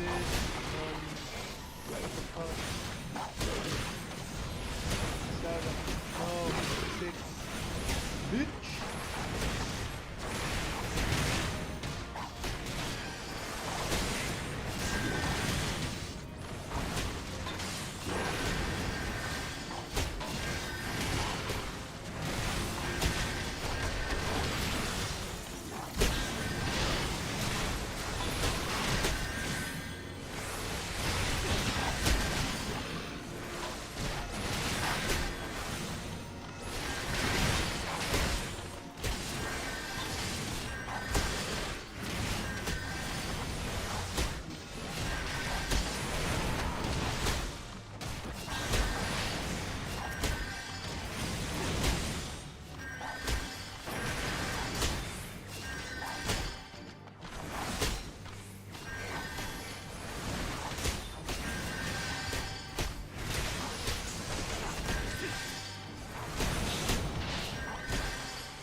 Shit! No!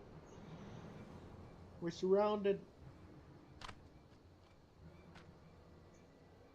Put your weapon or your comrades are dead, man.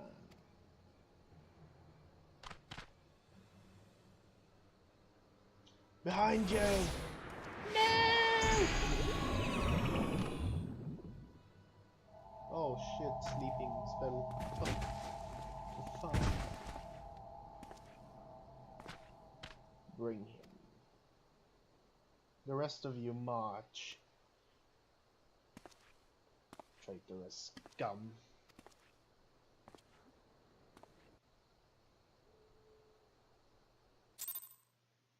Shit. We are gonna die.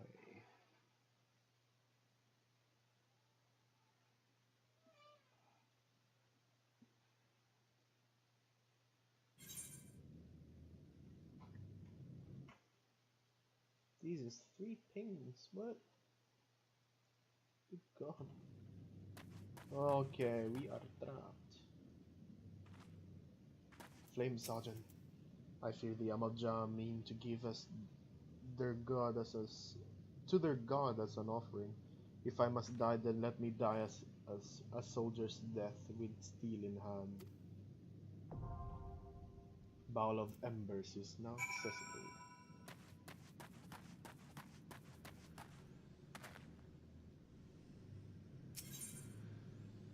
Enter.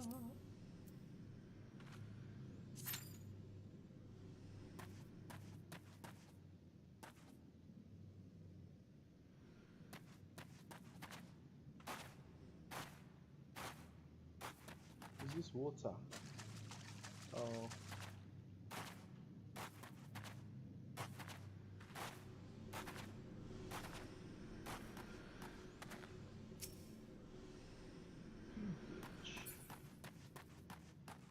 I guess I'm gonna need to wait here for God knows how long. But yeah, this is gonna be fun. This is bound to be fun. What time is it? It's 1:40 p.m. Okay. I just can't wait to get to level 30 Thaumaturge, bro. Then I could be a fucking Dark Mage! Ah! Dark Mage, motherfucker!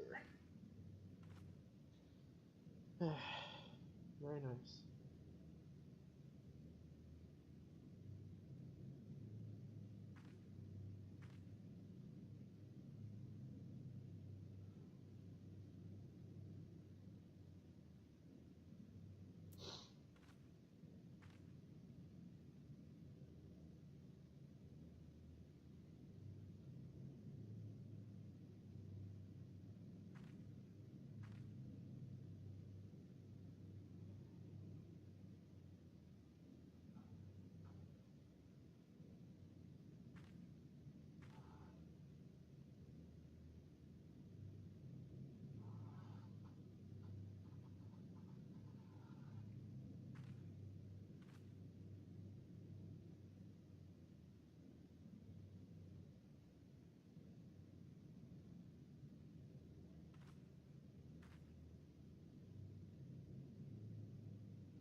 Ooh! Very nice.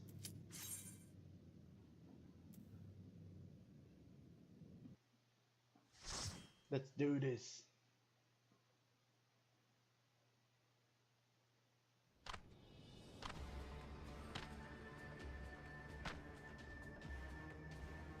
Lord of the Inferno, hearken to break my plea, to our plea. Lord of the Inferno, deliver us from misery. Our mighty Ifrit, Lord of the Inferno, your humble servants beseech you, grace us with your divine presence. I told you that.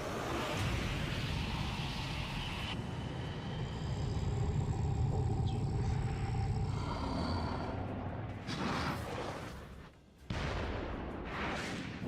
Damn, boy. Sheesh. Our almighty Ifrit, we bring before you ignorant savages who know not your godhead. If it please you, Lord, scorch their heathen soul with your cleansing flame and mark them as your own. Bloody hells. Bring those to us well. Oh shit. No. What's going on? This ain't what we agreed. None but servants of Lord Ifrit may behold the rite of summoning. The souls of unbelievers are forfeit. No, spare me, I beg you. Pitiful children of man, by my breath I claim you. Arise once more as my loyal minions. Feed my flames with your faith, and all who stand against us shall burn.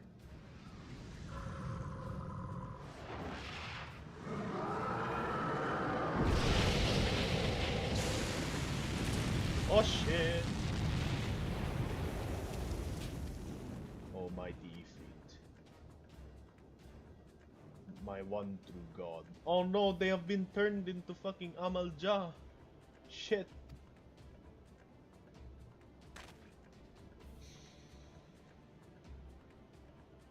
Your words are my bread. Oh wait, no, they haven't. They have just been hypnotized, I guess. Impossible. By what sorcery do you resist my master's will?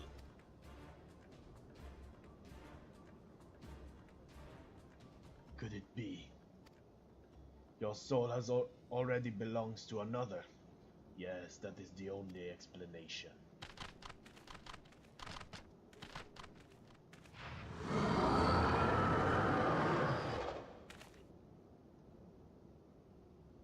Forsooth, thy frail mortal frame can serve as a vessel to the blessing of but one. Yet I smell not the taint of another upon thee. The truth of thine allegiance waxes clear. Thou art of the godless blessed number. The paragons warned of thine abhorrent kind. Thine existence is not to be suffered. Oh, we're gonna fight. We're gonna fight, baby. Come on, baby. We're gonna fight. We're gonna fight. We're gonna do this stuff. Sheesh.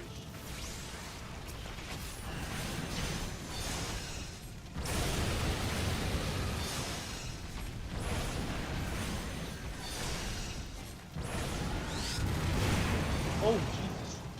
Holy shit. Come on.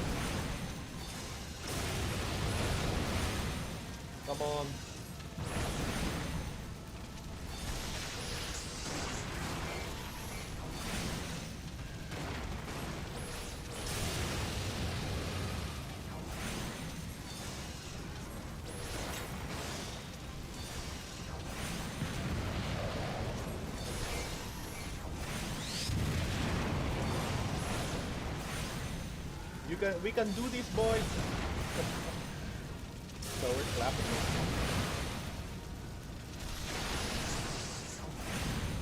Oh shit.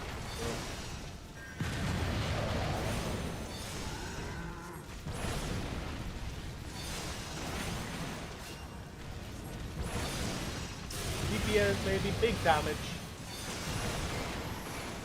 Oh shit.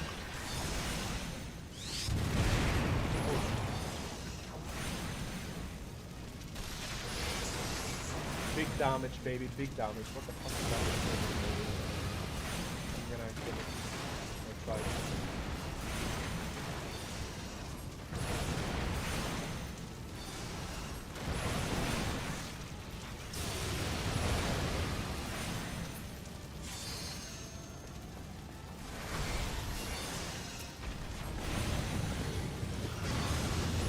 Holy shit!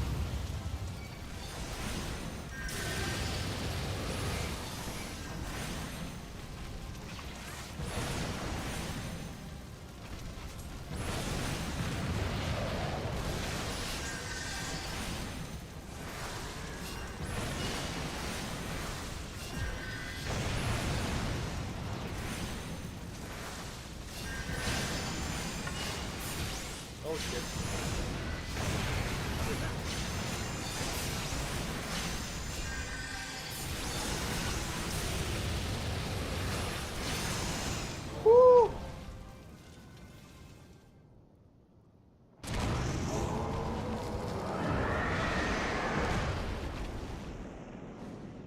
Let's fucking go!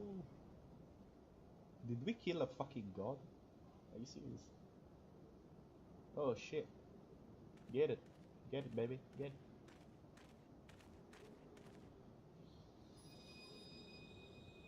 Ooh.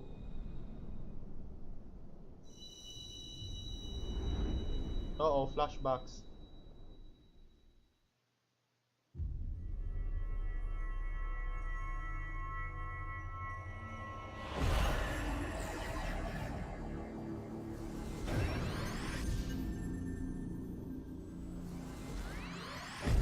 Oh my.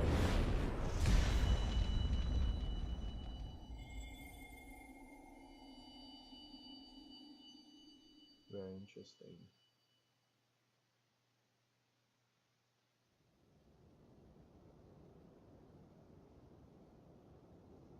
Pray forgive my lateness.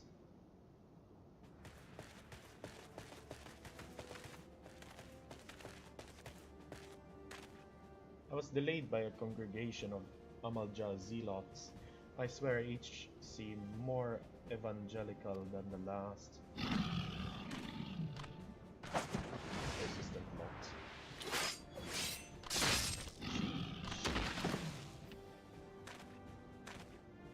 Whew.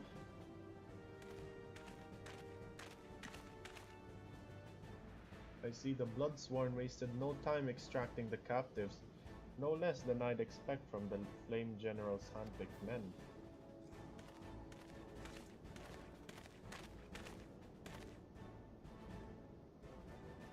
As for those two, it's fair to say that their hardship have only just begun. They have much to answer for. I feel I owe you an apology, Potato. Had I known this mission would prove so dangerous, I would never have left you to face it alone. You have been given a veritable baptism of fire.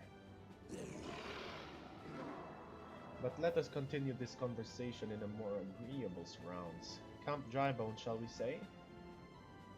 This way, sir.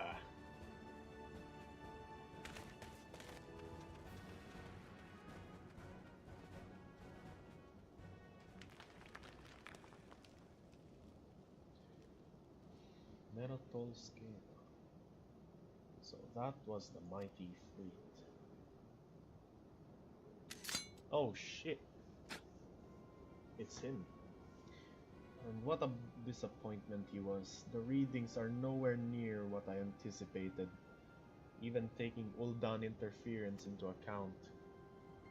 You should know better than to rely upon a 5-year-old data left by the Vilf Legion. Nor can we expect any form of support from the motherland. Given the troubles at court, we have only ourselves to rely upon. Ever the pessimist, my dear Livia.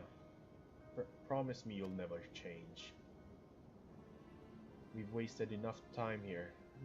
That meter of yours is too old to give any reading worth a damn. Not that there was aught worth damn for it to read, but I take your point, I suppose. We must content ourselves with the knowledge we've achieved, our primary objective. Yet I find that I'm troubled by that adventurous unexpected show of strength. Could such a foe prove a hindrance to our plans? Perhaps, but that is a consideration for another time. You have been given a task that is your priority. I suggest you treat it as such. Fail to do as my lord commands, and I will spare him the trouble of punishing you. Damn, son. With allies like that, beware a woman in love. I shall need to be on my best behavior.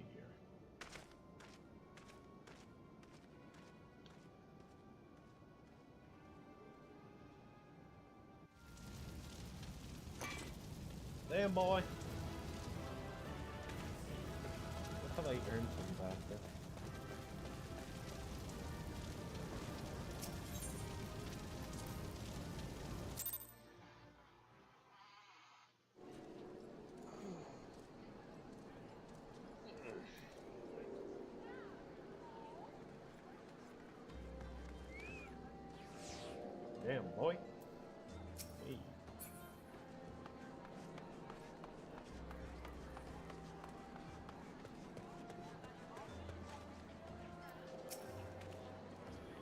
Ah, there you are, Potato.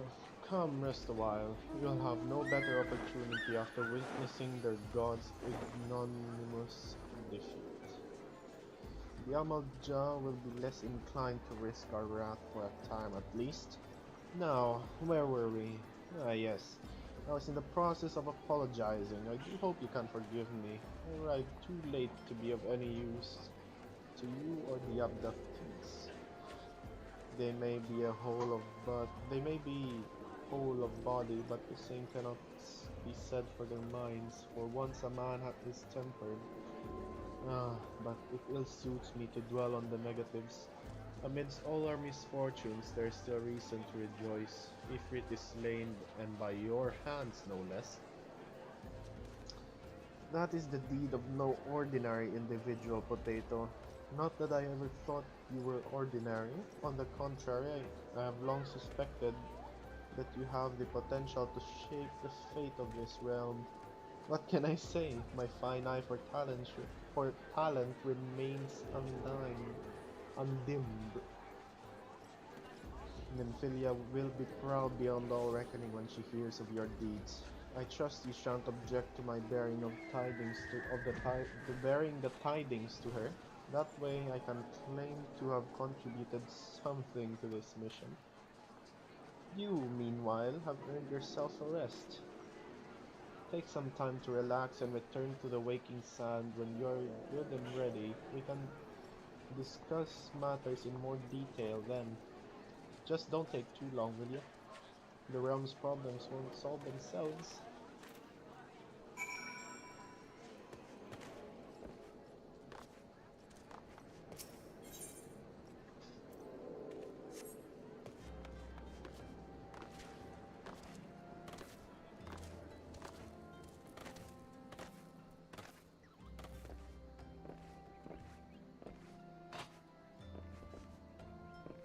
Well, well, well, all the turntables. Jesus.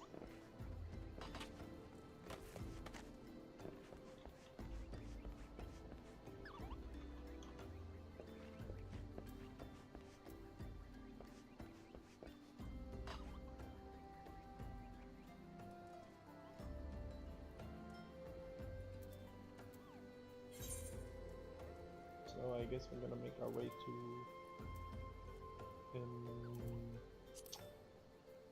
yeah.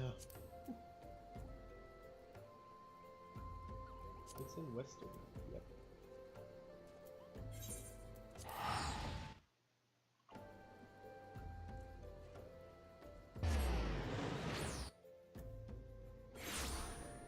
That was fast.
Run, bitch!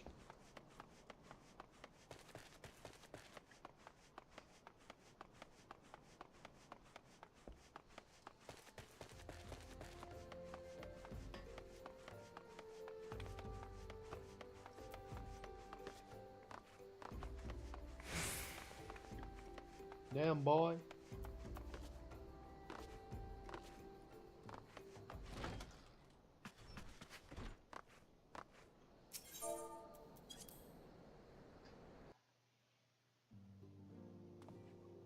Okay, we are here. Scion of the Seventh Dawn. Ah, the triumphant hero returns. Tancred told us the news upon his arrival. He is presently in the Solar giving a full report to Lady Minfilia. You should join them at once. Lady Minfilia is most eager to see you. Gee, damn.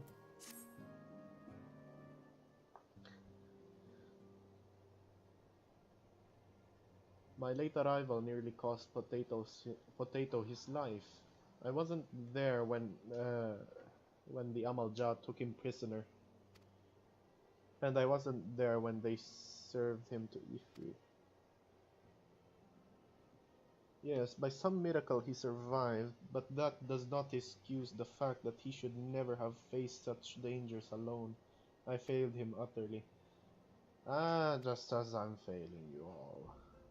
What's done is done, Thancred. You can ill blame yourself for every...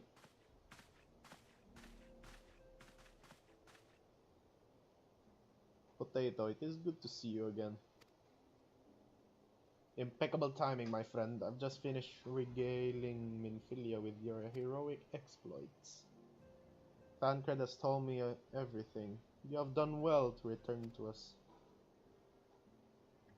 The perils you faced were undeniably great, yet a part of me believed that I had no cause to fear.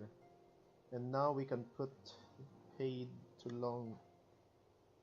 our long investigation. As we suspected, the Amalja undertook both the robbery and the abductions, with the aim of summoning their primal Ifrit. Nor is this tale limited to Ul'dah. Similar incidents have been rife in both Limsolominsa and Gridania of late. I dare say you've been curious as to how these crimes are linked to the primals. Permit me to explain.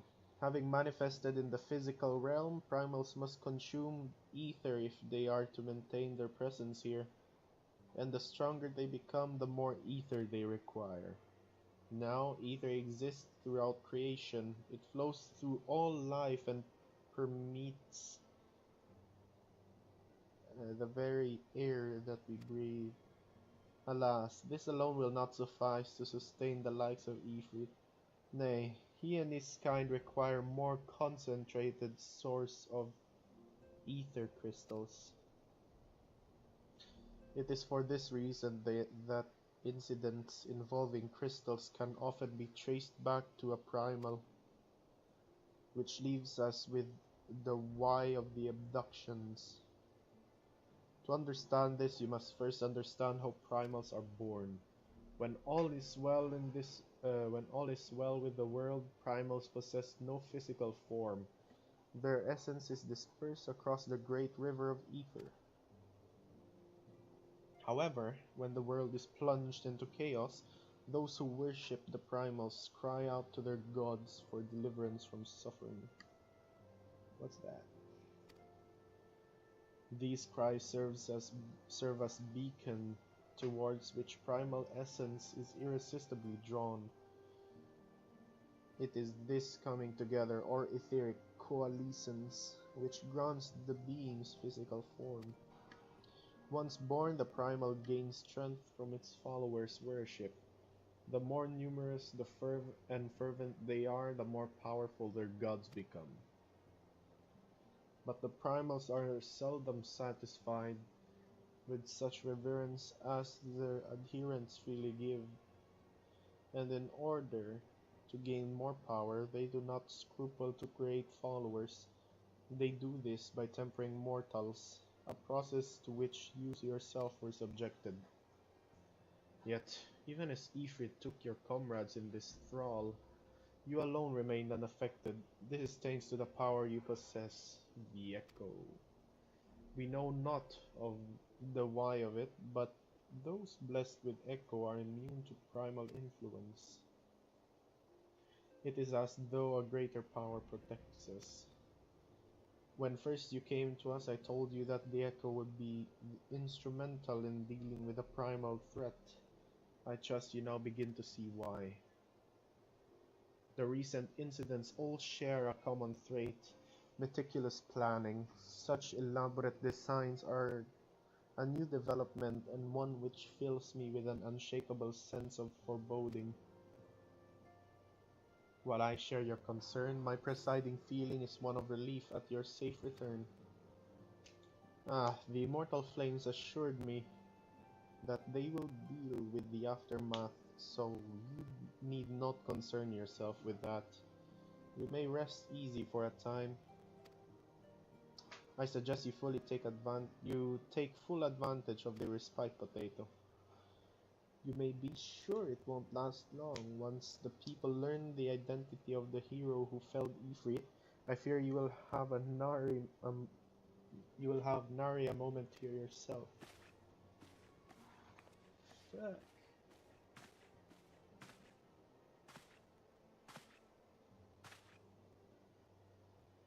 Whether she intended to or no, Minfilia neglected to tell you something. Something I think it would be best you heard from one of us. It concerns the tempered abductees that were rescued. I'm sorry to report that all are to be put to death, the flames with whom you were imprisoned included. Needless to say, this information must not be made known to the public. I swear to you that we would not do this if there were any other recourse, but once a man is tempered, he is tempered for life. His very existence lends strength to the primal whom he cannot choose but worship. And so we Scions continue our fight, and that no more innocents need be sacrificed. I hope that you will continue to stand with us, Potato. But I should be going. I must offer my apologies to the Flame General for the losses his people suffered. Till next time.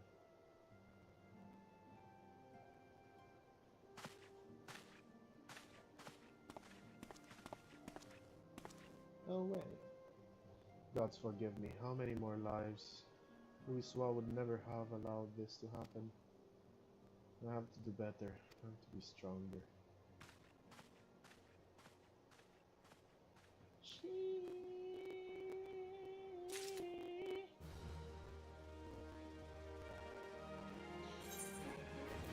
Oh my fucking lord. Level up for fuck's sake. Minfilia is wearing a wry smile. Might it have something to do with your newfound fame?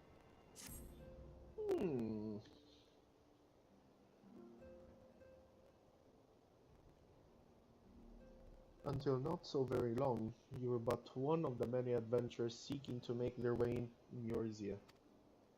But for your character and courage, you were raised to the esteemed post of envoy. Thereafter, you traveled the realm aiding those in need without thought of reward, confirming to Thancred that the Scions would benefit from your aid. And no sooner had you joined us than you personally bested the Primal Ifrit. You have achieved a great deal in a short time and won fame in doing so. Alas, fame does not come without a price, as you will soon discover.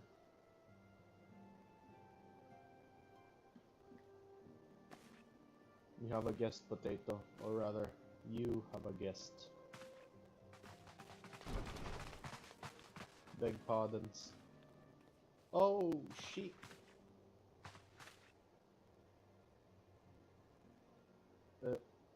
Lady Minfilia, radiant as always. I'm given to understand that the Scions of the Seventh Dawn have but recently welcomed a new hero into their midst. I'm here on behalf of the Maelstrom, Grand Company of Limselominsa, to offer said hero a place of honor within our ranks. As you can see, Potato, your recent exploits have garnered you the attentions of the Grand Companies of Eorzea. Each organization would have Ifrit's bane for its own. To this end, all three have sent officers to court you. They would not ordinarily go to such lengths to enlist a new recruit. That they have is evidence of their high regard for you. I find myself wondering how word of Potato's deeds spread quickly that the immortal flames should know of his triumphs is to be expected, but what of the other grand companies? So it was Tataru. Your reputations precede you, Master Thunder. 'Tis no ordinary man who can go face a primal and emerge the victor. The Order of the Twin Adder has need of valiant men such as you. Join your strength to ours, friend, and together let us ensure the peace ever reigns over the 12's wood. What a pleasure it is to finally meet you, Master Thunder. My comrades speak of you in the most glowing terms.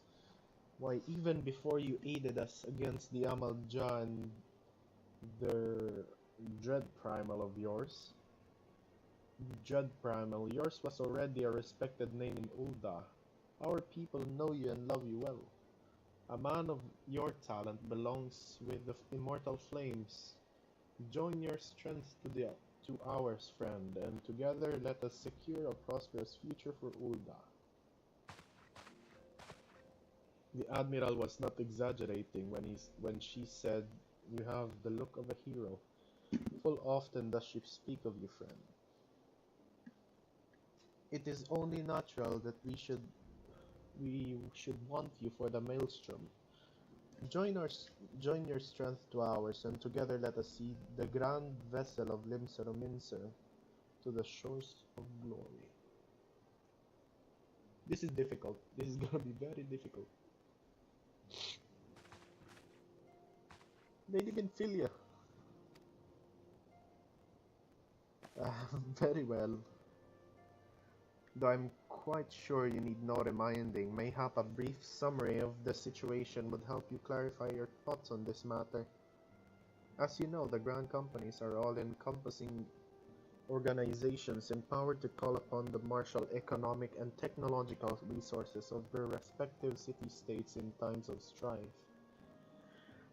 There are presently three such organizations in Eorzea: the Maelstrom of Limsa, the Order of the Twin Adder of Gridania, and the Immortal Flames of Ul'dah. For me, it's either Ul'dah or Limsa. I don't know. Serving a grand company means serving the nation to which it belongs. You will be charged with its defense and tasked with advancing its cause.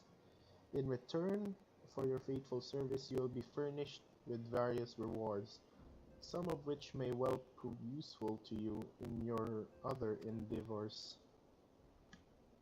If you're agonizing over which of the grand companies best serve your loyalty, be at ease.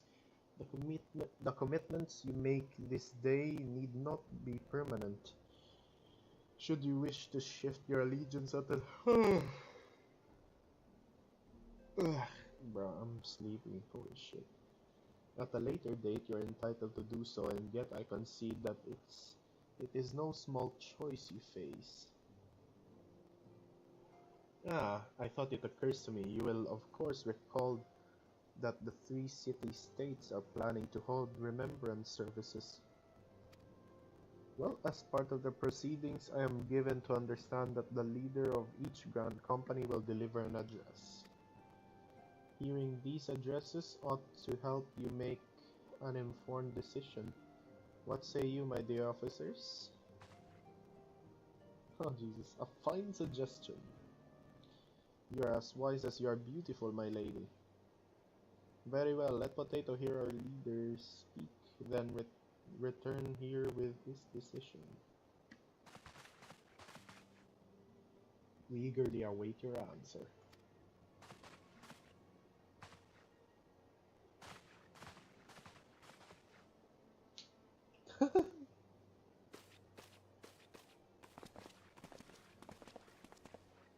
I know full well that adventurers are by their nature a liberty-loving breed, and not best suited to the discipline of military service, but I strongly urge you to join a grand company nonetheless. While the promise of reward is enticing in itself, it is not the only benefit. You're possessed of great power, Potato, and with it you are capable of doing untold good. Yet know that great power is wont to attract attention, not all of it friendly. There will be those who will wish you ill, and those you must need to be on the lookout for them. Yet, however vigilant you are but one man. In the midst of grand company, however, you will be one man amongst many, a friend amongst friends. Your achievements will be shared, and so will the danger. I can think of no better arrangement. Of course, joining one organization need not mean leaving another. I hope that we can continue to rely upon your aid. The 12 know that we will have need of it in the days ahead. That the Grand Company seeks protection of their own nations. We Scions, on the other hand, seek to preserve the future of Eorzea as a whole. Similar yet not quite the same. Now then, I expect you will be afield more often in the future. As such, I would have you carry this link pearl with you at all times. It will allow us to stay in touch regardless of location. Eorzea is changing, Potato, and you have the power to help shape it anew. Sheesh. None can say what the morrow will bring, but so long as we believe in ourselves, there is naught we cannot achieve. Now it is time you make ready for your journey. Before you depart, before you speak to Tataru, be sure to speak to Tataru. She will apprise you as to where and when the remembrance services are due to take place. Holy Jesus!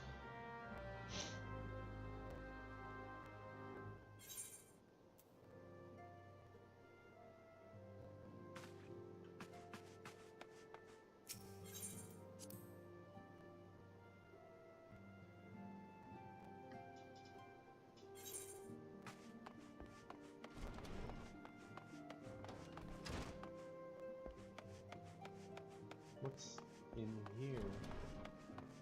Oh wow. Hello there.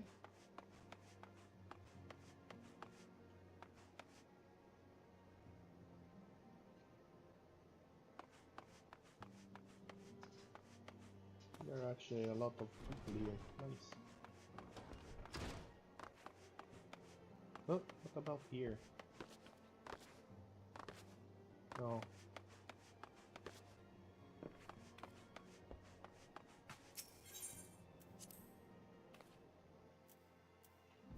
Have I not leveled up yet? Oh my god.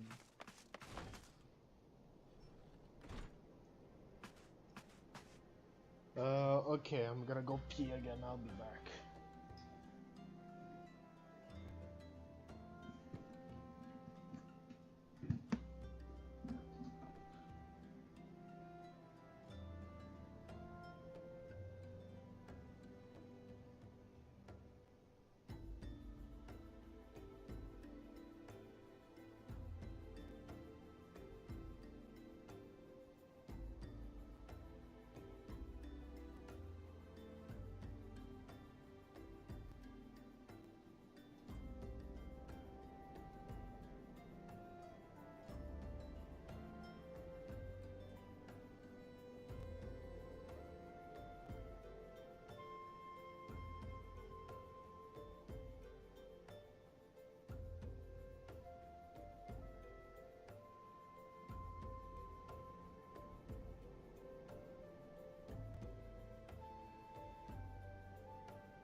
Tataru.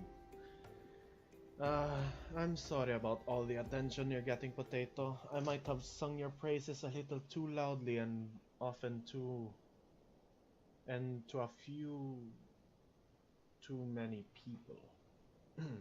Next time I'll be sure to hold my tongue, literally, if necessary.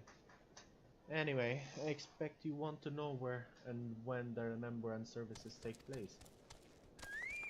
If all goes to plan, Gridania Grand Company, the Order of the Twin Adder, will hold the first of the 3 services, and Elder Seedseer Kan Esena will deliver her address at Miketo's Amphitheater.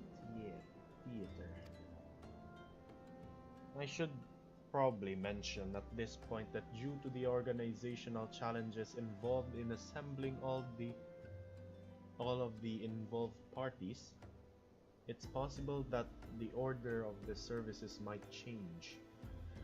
Still, there's not much we can do about that, so make Redania your first port of call. Next, you'll need to go to Ulda, where Flame General Rauban Aldin will be addressing the masses at the Royal Promenade. Oh, and it's rumored that there's going to be a special guest. How exciting. Last but not least, you must make your way to the stateroom in Limsalominsa, where Maelstrom Chief Admiral Merlwyd Blosivin will be giving her address.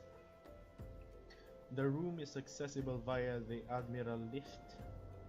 Identify yourself to the sentry Xanthael, and he will admit you got all that. Well, off you go. I hope you find the remembrance services suitably educational. I suggest visiting the city-states in the prescribed order. Though with your record of impeccable timing and luck, the schedule may well change in favor of your preferred travel plans. Farewell.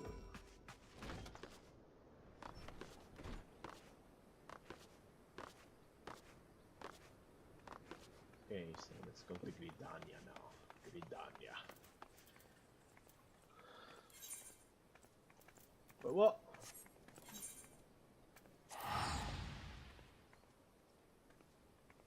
We shall go to Gridania.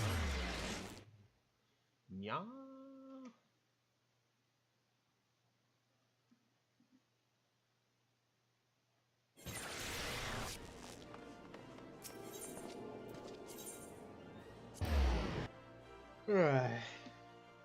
God, I'm tired. I'm tired.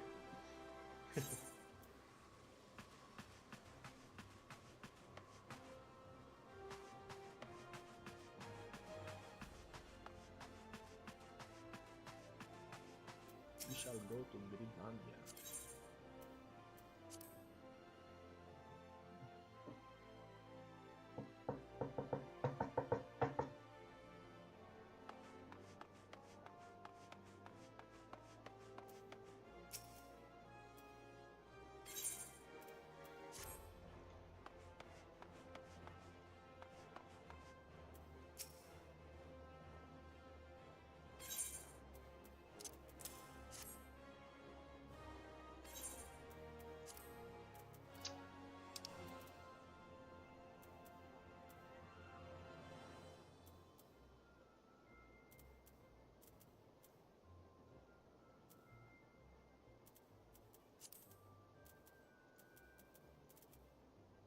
$400. Oh my God. Okay.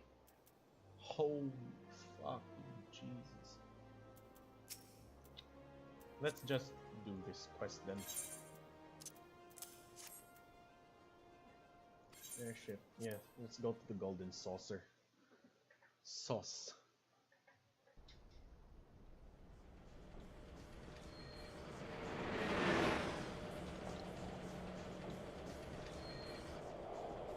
Damn, son. Damn, cuz.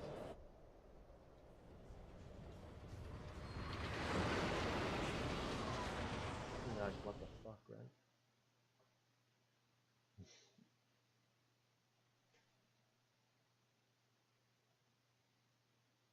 Come on. Level 28. Come on. What the fuck? Oh, damn.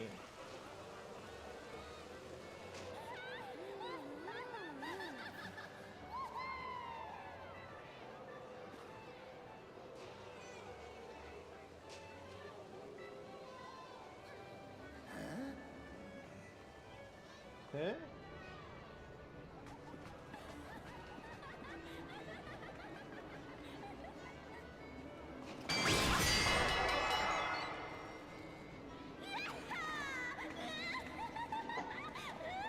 Jesus.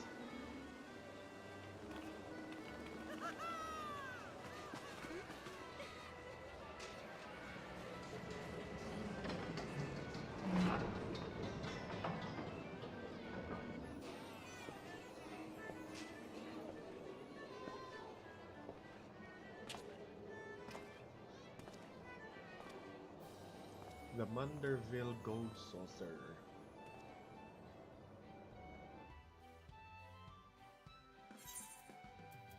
Oh, I only got 139 fucking shekels for that. Damn. Give me them shekels, bro.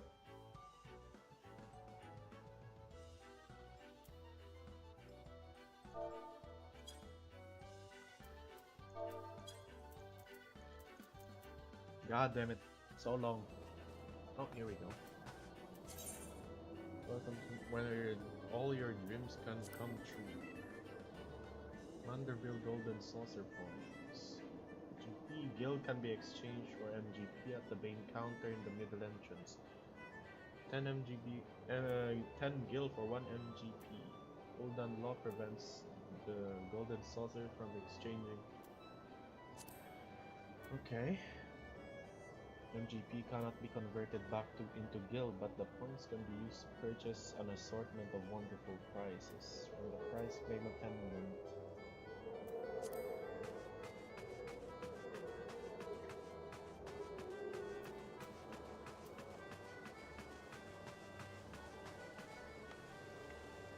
Hey there. What's this here? Scratch it rich. Oh boy. Oh Jesus. Yeah, this is fucking gambling. Oh my god. Shit, bruh. Nah, I'm out, bruh. I'm out. Nah. Okay, where's the airship?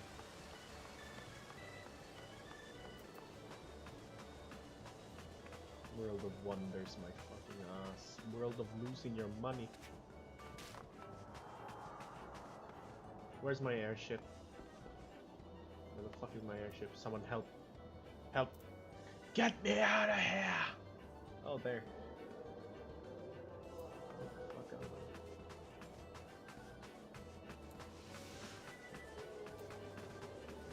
I'm just a poor adventurer, but I don't want to gamble all my money away.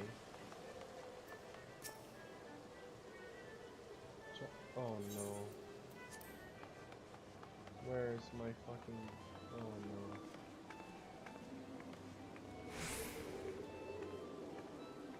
Oh no.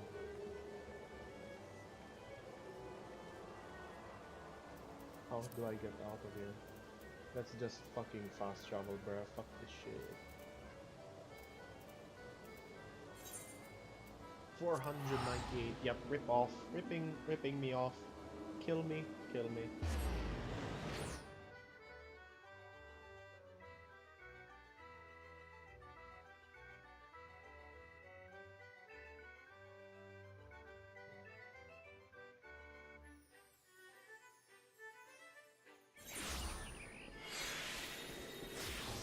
Jesus Christ, there goes my fucking money.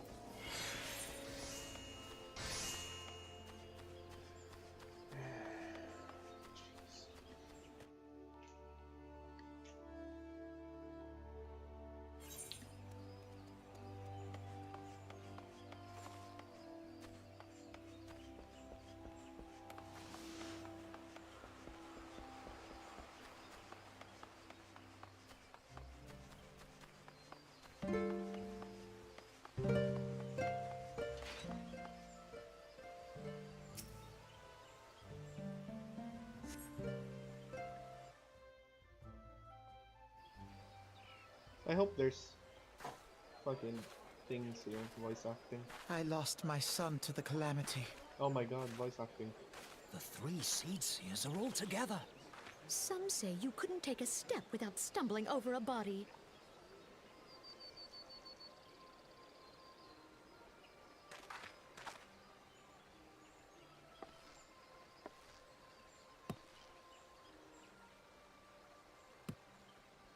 Our forebears were once strangers in the Twelveswood. Fearful of the Green Wrath, they hid themselves in the dark recesses of the earth. Yet they dreamed of basking in the dappled sunlight of the forest. Through great effort, they proved their worth to the elementals, and were granted a place beneath the boughs. So it was that Gridania was born, some 5 centuries ago. Working hand in hand, the Hyur and the Elysian settlers sowed the seeds of our civilization, and soon they were joined by folk of all races. So nourished by the waters of unity, and blessed by the light of the matron, Gridania flourished into the great nation it is today. Do you see the Gridanian standard? There, hanging behind the Elder Seedseer. The entwined serpents represent the unity between Hyur and Elysian. An elegant symbol, do you not agree? In accordance with the will of the elementals, we have embraced a life of peace. Alas, our neighbors have not always sought the same for themselves. Though we Gridanians have no love for war, we have still less for those who would threaten our way of life.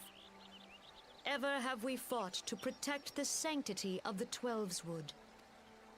When the Garlean Empire brought its war of conquest to Eorzea, we rallied under the noble standard of the Twin Adder that we might push back the encroaching darkness.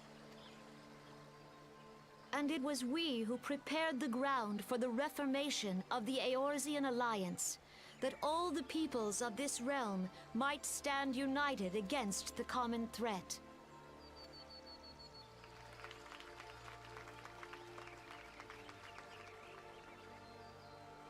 "5 years ago, the Alliance met the armies of the Empire upon the fields of Cartano. It would prove the bloodiest battle in recent memory. Countless Gridanian lives were lost. As Supreme Commander of the Order of the Twin Adder, ever shall I bear the weight of our people's sacrifice. Alas, their loss was not the only tragedy to befall us that day, for soon came the calamity.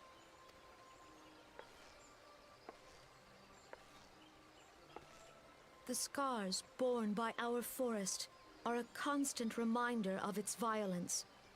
Our lives have been irrevocably changed, each waking hour a struggle to survive. Driven to desperation, some among us have strayed from the path of righteousness, resorting to banditry, poaching, and other unconscionable deeds. To compound our woes, the Ixal have returned in force, emboldened by our suffering. They test our defenses nigh without cease, and prey upon the vulnerable. So beleaguered from within and without, it is of little wonder that our unity now falters. Dark times are upon us. Time was a man could walk the high roads without fear. On this day, 5 years ago, countless Eorzeans laid down their lives that we might behold another dawn. Please join with me in honoring their memory. A moment of silence for our fallen brethren. And how do you propose to honor the memory of those you cannot remember, pray tell?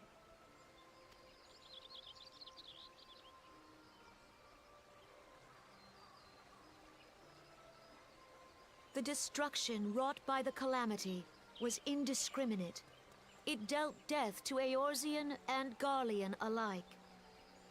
Yet while we have labored to rebuild our homes, to rebuild our lives, The Empire has set about raising steel fortresses here in the Twelveswood. Let none be mistaken. The Garleans remain the greatest threat to our survival. If we are to stand against them, we must remember what it is to be united. Our many troubles blind us to the woes of our fellow man. Thence is harmony lost. Yet harmony is the founding principle of Gridania. We are gathered here to honor the fallen. Let them be honored not only in word and thought, but through concerted action. I bid you, join hands with me once more beneath the Twin Adder's standard. And together, let us heal the forest's wounds, that our progeny might live in harmony beneath these ancient boughs. For serenity, purity, and sanctity, we must think of the children! Woods will be done. It's up to us to protect the forest. For the elementals!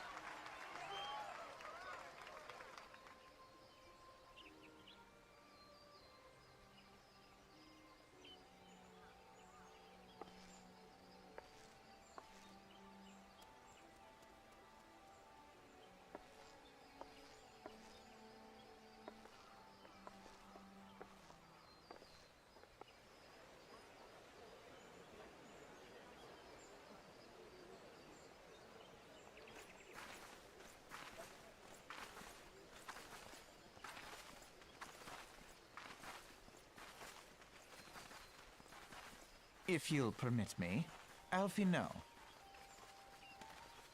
And my sister, Alize, at your service. I saw at a glance that you were a fellow traveler.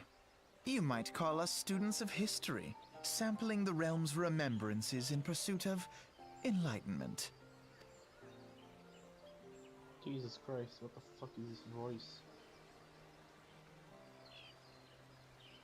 The Gridanians are unfortunate enough to have to contend with two beast tribes. The Ixal are unquestionably the more troublesome, being of a natural warlike disposition and wont to summon their bloodthirsty primal Garuda. The Sylphs, by contrast, are peaceful in nature, being mischievous rather than malevolent, and have long been on friendly terms with the Gridanians, until recently at least. Alas, they have grown aloof, and change observed as roughly the time they summoned the primal Rao.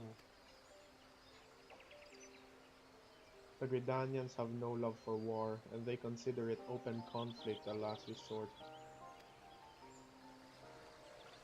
Though they clash with the Ixal ever more regularly, you may be assured that they do so in self-defense. As for Sylph, they are as yet bound by a peace treaty, though no one knows how long it will be before it is broken. The Twelveswood was grievously wounded during the calamity, leaving Gridania vulnerable to attack. The people are hopeful that restoring the wood, and thereby the power of the elementals, will put an end to their woes. Yet how long will that take? Centuries, I wager. Meanwhile, the Ixal will continue their incursions, spurred on by Garuda and her insatiable appetite for destruction. Whether the Gridanians like it or not, sooner or later it will come to all-out war. And when it does, the Order of the Twin Adder will need all the help it can muster. How valuable might the aid of a capable adventurer prove to them then?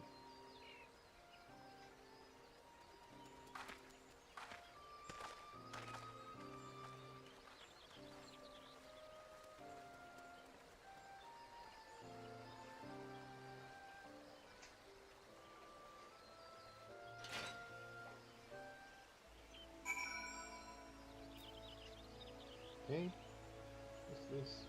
Oh, level work.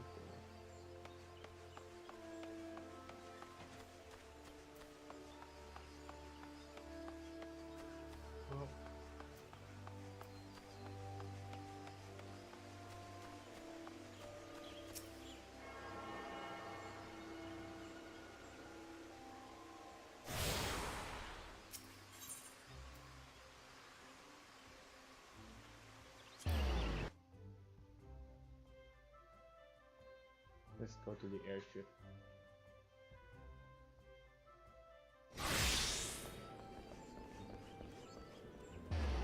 Forging Horizon is an ill-conceived venture. Carpenter. The house that death built.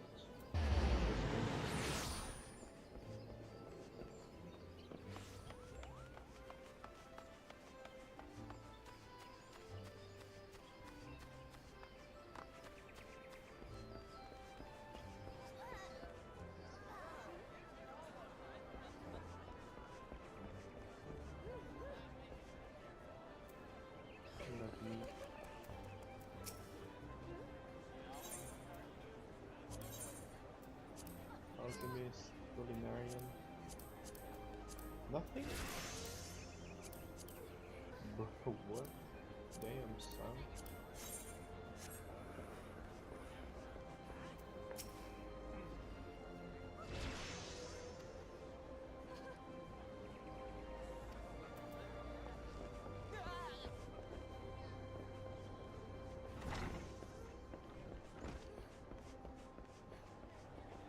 What the fuck? Wait.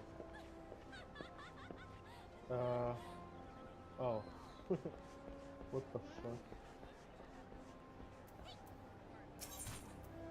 Ulda.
Behold, 'tis the Sultana Nanimo herself! And Roban as well!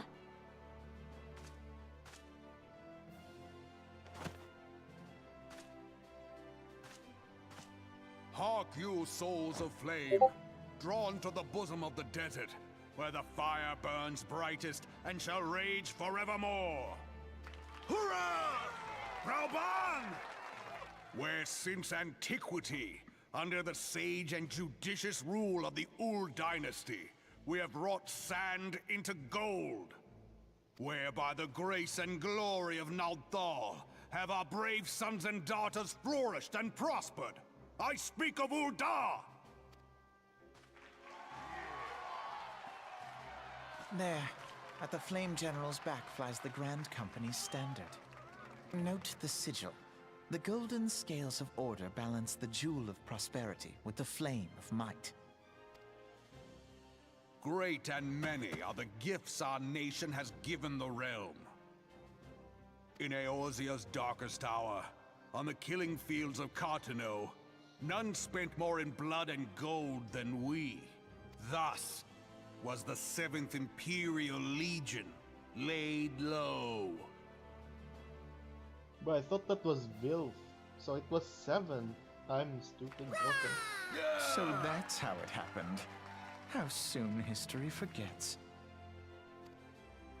Yet many left our gates, never to return.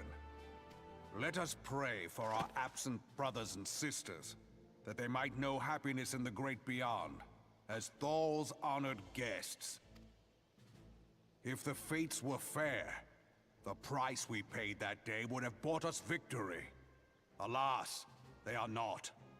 And now, but 5 years into this 7th Umbral era, the spirit of sacrifice which granted us our strength is all but dead. Look around you. What do you see? A people divided, downtrodden and enthralled. Where are the merciful alms of the rich? Where is the just steel of the righteous? I ask you, is this the great nation our brothers and sisters gave their lives to save? You who call this living, dishonor the name of the immortal flames. It is but a slow death. Our enemies surround us. The savage hordes of the Amalja wait beside our roads, strangling the lifelines of trade. Meanwhile, the Garleans make mock of our borders and despoil our land of its natural wealth. We stand on a precipice, yet we do not act. Whether trader or soldier, monetarist or royalist, all must recognize that a divided Ul'dah stands to fall. Victory and fortune walk hand in hand. Ye who seek glory and wealth, look not to what little you can snatch from your neighbor, but to the boundless wealth of the world beyond. Now is the time to unite. Now is the time to ride forth. In the name of the Sultana, I beseech you. Line not your own coffers, but those of the immortal flames. Seek not to prosper from Ul'dah, but to restore her to prosperity. As the realm prospers, so shall Ul'dah. As Ul'dah prospers, so shall her people. Yeah, for Ul'dah! Together we are one.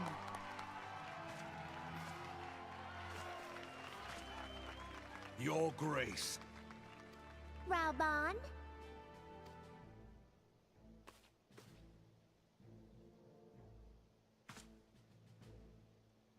People of Ul'dah, I, Nanamo, 17th in the line of Ul, address you. Much has been made of the wealth of Ul'dah.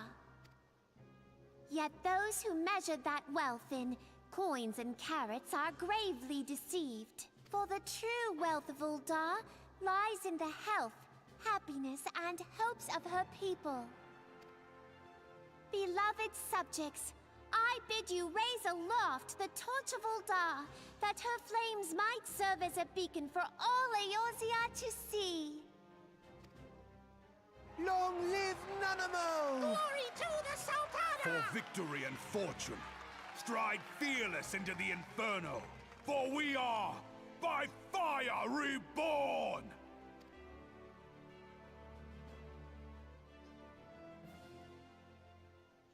So far, the speech of Raoban and the Forsooth, Sultana Fancy meeting you again. have a very big impact on me, I guess you could say.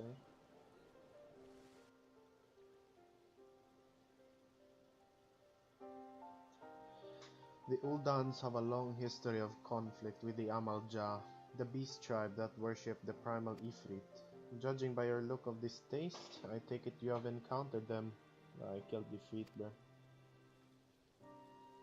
The Uldans do not shy from confrontation. If aught threatens their precious prosperity, they will seek to crush it. So, if they dealt with Ifrit thus far, smothering his flames each chime he stoked to life, yet he is but one of several problems. Though they have been quiet these past 5 years, the Garleans have not gone away. Meanwhile, refugees continue to arrive in droves, and Ul'dah has no clear policy on how to deal with them. After all, not even the Sultanate's coffers are bottomless, and even assuming they had the coin resources will ever be finite.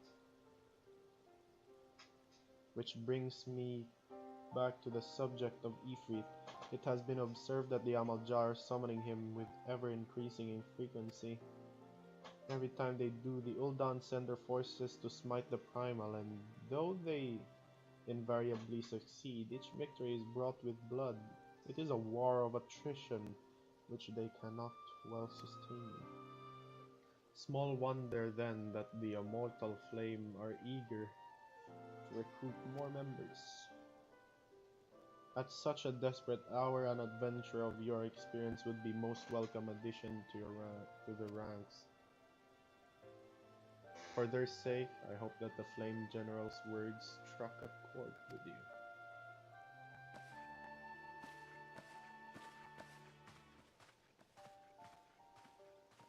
Yeah, the speech of Rauban was pretty impactful to me.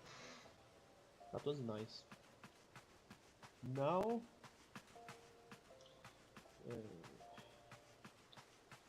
we shall go to Limsa. And that is a place where, spend a lot of time with while leveling up my culinarian. And I need to level up my fucking fisher as well. Holy shit. Yeah, that's gonna take some time. So yeah. Oh god. Pretty tired. Jesus.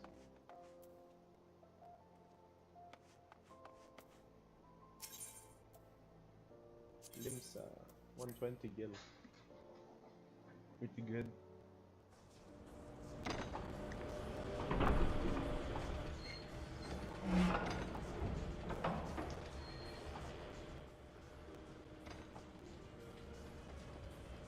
Let's see who pinged me. Oh, it's Tony.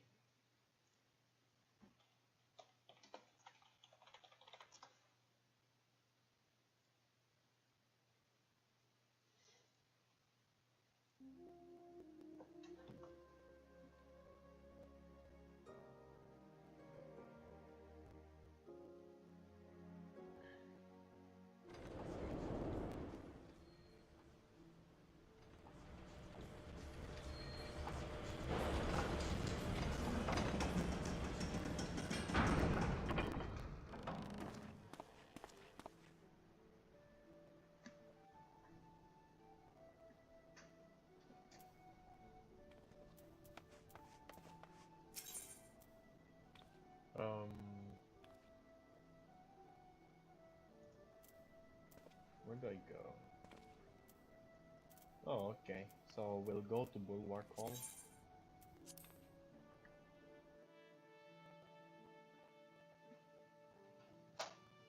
In the lower decks of Limsa Lominsa.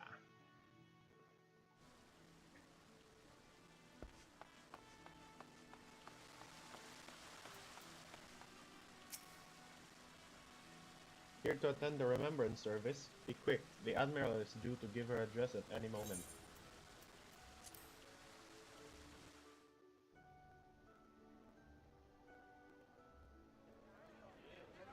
The Garleans are another matter altogether. So much for our alliance. It's sunk beyond the seabed.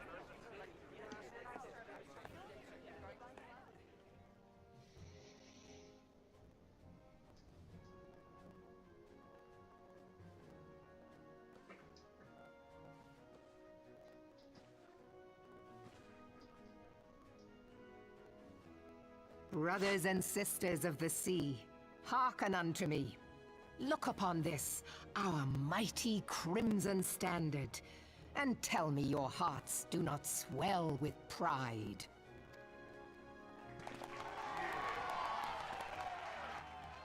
"700 summers have come and gone since our forefathers first ran aground in this fertile bay. In that time, guided by the Mother of Oceans, Limsa Lominsa has grown from humble fishing village to uncontested ruler of the 5 seas and beyond.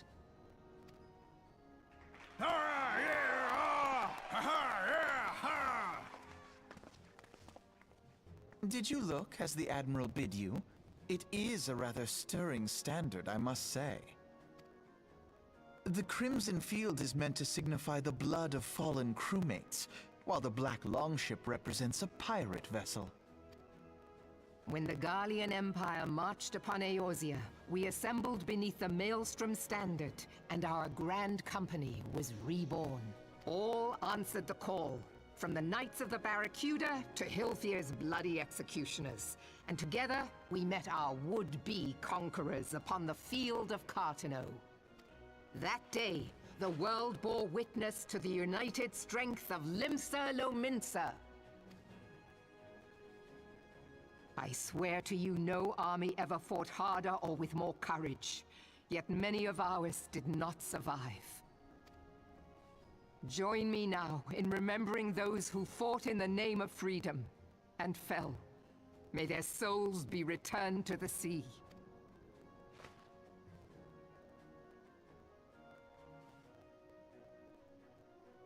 Freedom. Yes, they have always been rather fond of their freedom. Much as the beast tribes have. Small wonder. Beneath the surface, one would struggle to tell them apart. It has been 5 long years since the calamity struck. 5 long years of tireless rebuilding. Yet still the wounds of the calamity fester and weep. But when I stand atop the mizzenmast and gaze out upon our battered and broken vessel, I see an undying spirit. Did we not build all this from the wreck of the Galadian all those centuries ago? Shall we not do so again? Yet there are those who would see this ship of ours sink beneath the waves of the restless Rotano. The Sahagin creep ashore seeking blood for their accursed god. Those fishback The Sahagin bastards. have risen? While the mines of Ogomero spew forth kobolds who push ever south, despoiling our lands as they go. These savage beast tribes will be the first waves to crash against our creaking hull. And behind them swells the grim tide of the Garlean Empire. Even now the curs fly their flags within our borders. Doubt not, but that they will be upon us ere long. We are well nigh surrounded.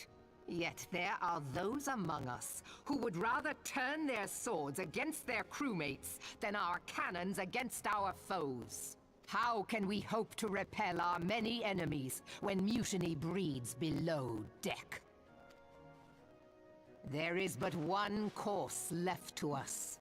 One bearing that will bring us victory over the beast hordes and the Empire both. And see, we must mend the rift the calamity has reopened twixt pirate and maelstrom, and stand fast with our adventurer brothers against the coming tempest. Mark ye well, a crew without unity is no crew at all. 'Tis but a mass of drowned men. To me, then, brothers and sisters of the sea, gather beneath the undying crimson standard, and pledge me your strength, your skill, your wisdom. And with the guidance of the navigator, this great vessel of ours shall ride the waves, till sea swallows all! Long live the Admiral! Admiral Melvin! Gather the lads! Oh, where's me cutlass? I'll follow ye to the 7 hells, Admiral!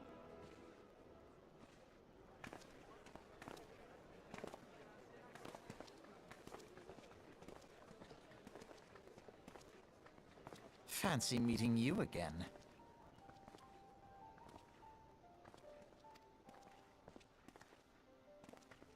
Bruh, it's him again. Or them. As the Admiral mentioned her address, Limsa is plagued by 2 beast tribes. The first are the fish-like Sahagin, worshippers of the primal Leviathan. The second are the kobolds, who dwell beneath the earth and take the primal titan for their god. As if the beast tribe's presence weren't troublesome enough, the Garleans have also chosen to erect a fortress right in the Limsa-Rominson's backyard. And that is to say, not for internal strife. As a nation of pirates, there's no end to bloody feuds between the various factions, and while they fight among themselves, the Garlean whet their blades and watch. If the Lominsons are to have any hope of withstanding the Empire, they must first resolve their own affairs. Differences must be set aside and the primal threat dealt with once and for all. To this end, I expect that they will soon take decisive action against the beast tribes. Mark my words, the Maelstrom Standard will be drenched a deeper shade of crimson ere long. That a capable adventurer like you would be a valuable addition to their crew is beyond question.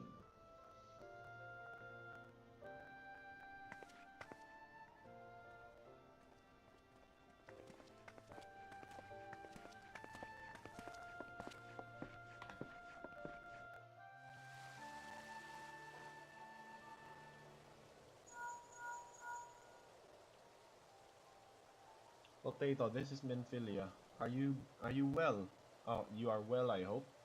Would I be correct in thinking that the final remembrance service has now concluded?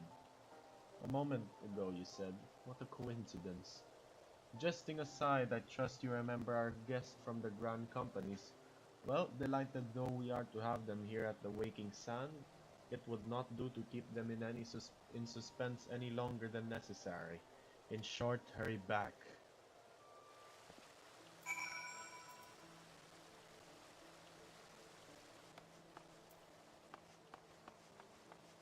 Okay.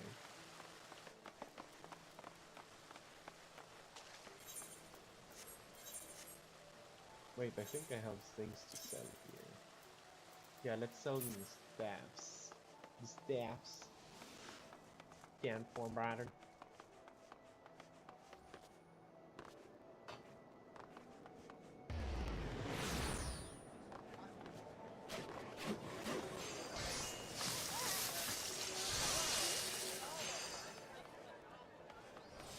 They're cooking? Damn, son. You cooking? Damn, son.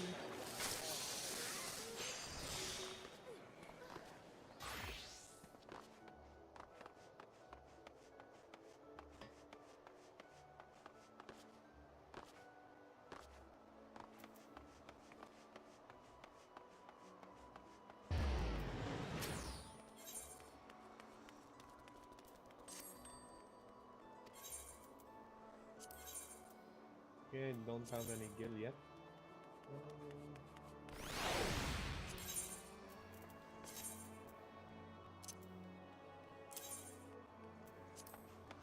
Damn, okay. So like 4,900 I guess.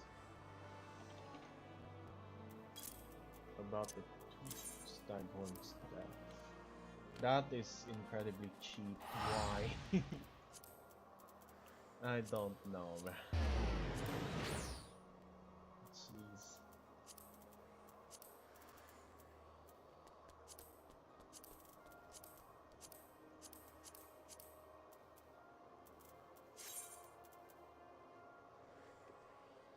What's this?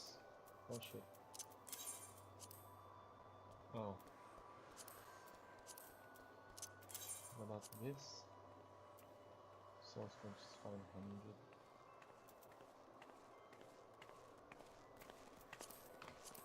Like lol.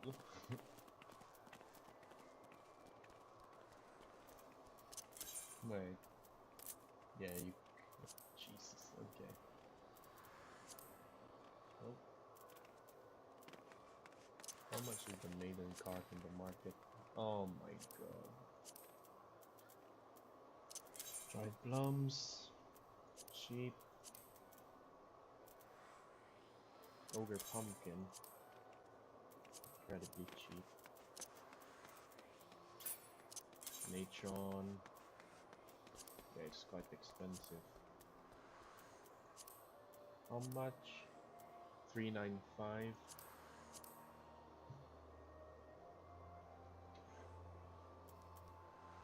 Might need Natron later. Let's just reduce the amount we sell.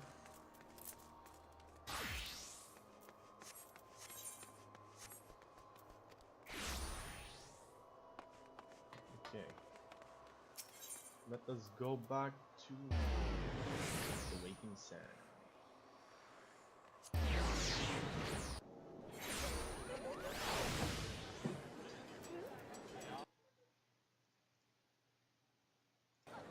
Jesus.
Rip off, but I.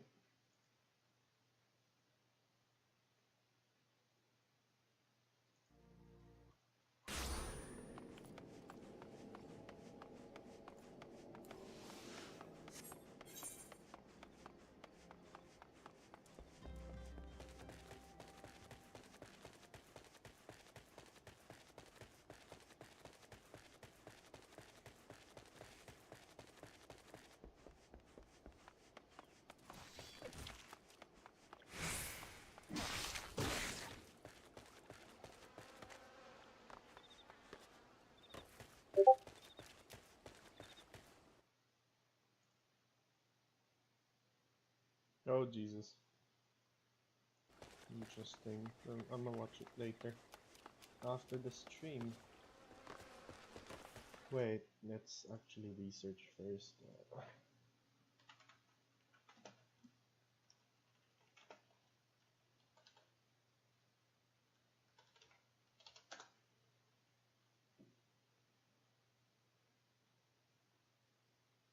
Okay. So it's just basically the same. I'ma pick Ulda because, well, of course the Thaumaturge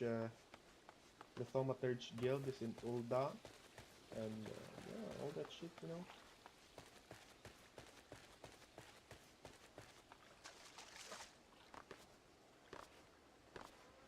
And Rauban's speech is pretty based. Not gonna lie. Damn boy.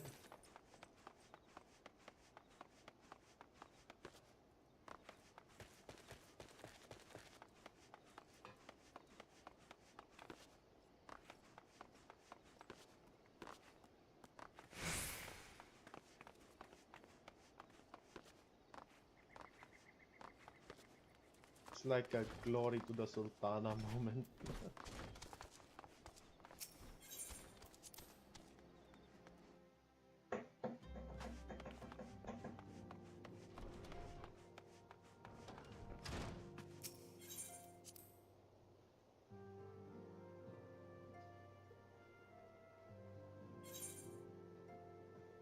Okay, I'm gonna choose the flame. Welcome back, Potato. Were the Grand Company leader's words as illuminating as you had hoped? Aye, each nation is beset with problems. I trust you see now why your services are in such demand. Would that there were more of you, Potato. But you must be tired from your journey. Why don't you rest a while and take a moment to reflect on your decision? Once your mind is made up, pray give the Grand Company officers. Oh my god, level up! Level up! Level up! Level up, baby! Oh shit, we're in the quicksand. Wait, what? The gods only know what grand company our adventurer friend will keep. The wheels of change are in motion regardless. Brother, are you certain this course is best?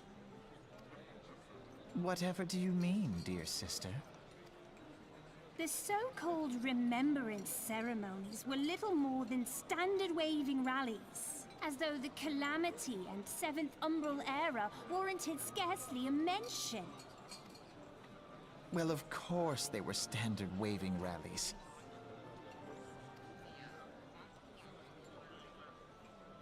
Since you are so observant, mayhap you noticed what mention was made of the Warriors of Light? None. I suppose they must have forgotten the heroes who spared Eorzea a fate worse than the Calamity? No, dear Alizé, they haven't forgotten these details. They have elected to omit them. Details? What the fuck? Deep are the wounds the Calamity inflicted upon Eorzea. So deep, in fact, that the realm still bleeds. Needless to say, the beast tribes and their primals do little to alleviate the pain. So, the task of salving Eorzea's wounds falls to the scions of the Seventh Dawn, with a little help from our friends, the Grand Companies. Remembrance will yield no remedy. If our world is to heal, we must put the horrors of the Calamity behind us.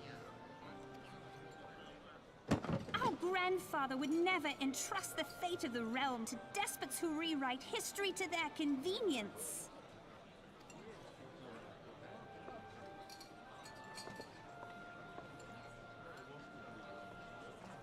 There must be another way to cure what ails this world, and I mean to find it. You are most welcome to try. Our paths may differ, but our destination is the same. In time, I dare say we will see eye to eye. I should hope so.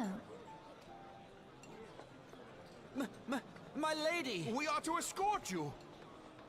Hope does not come into it. We share the burden of this fate, dear sister, and will prevail together or not at all. The salve will serve not only to close up our present wounds, but prevent old ones from opening anew.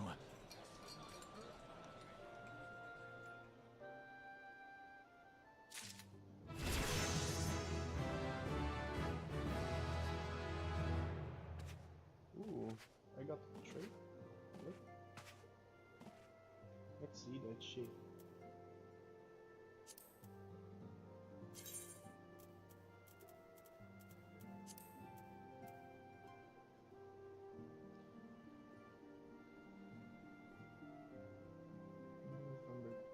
Thunder 3. Ooh.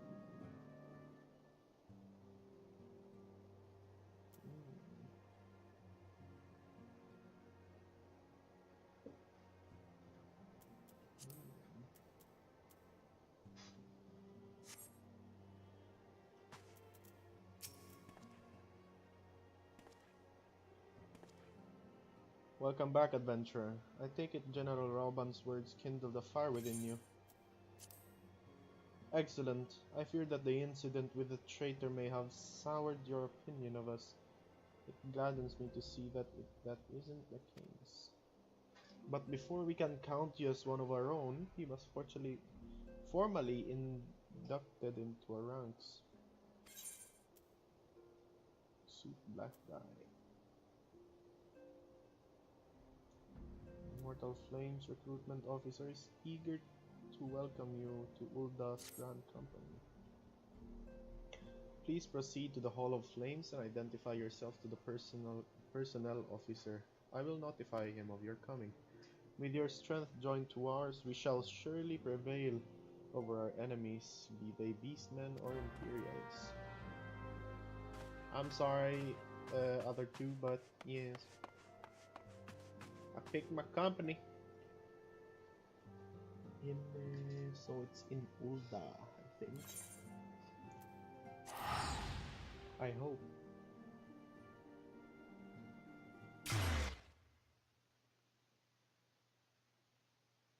Eredin.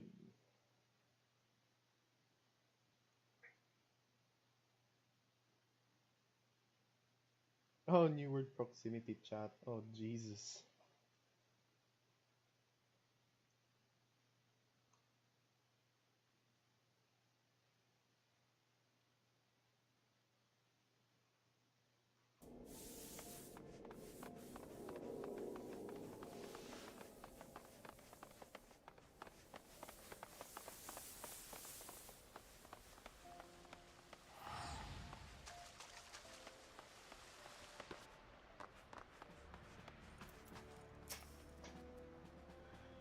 Whew.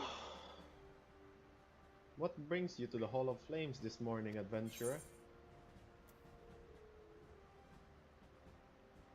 I'm here to enlist if you'll have me.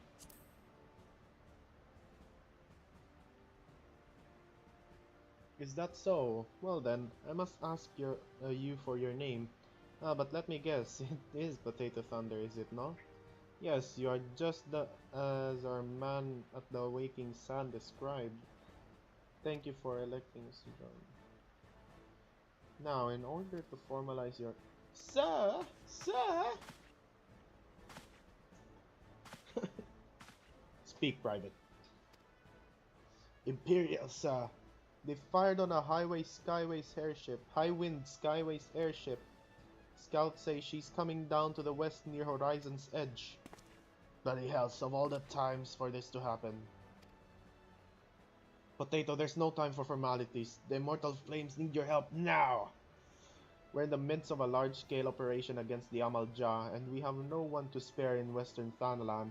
You must get to that airship before the Garleans do. If there are any survivors, see that they do not come to further harm. Now go!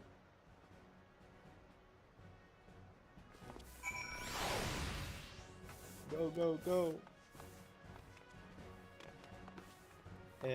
Yeah, we need to go to fucking Horizon.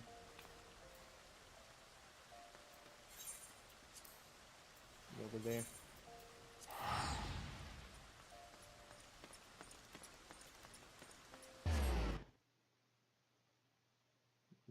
Winchester Wildcat.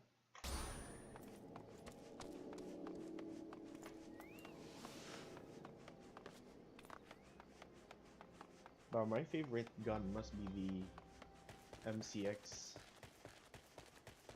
That thing is sexy, man. 300 the blackout. Sheesh. Oh, that's the airship. Airship crewman.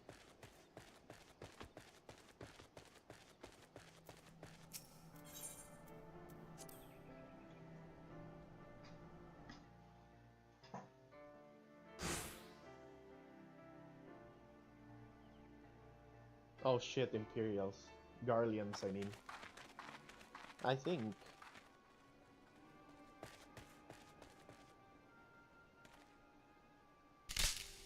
Oh shit. An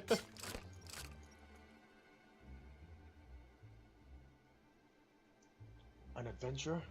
What are you doing out here? No, wait. Let's find some cover first.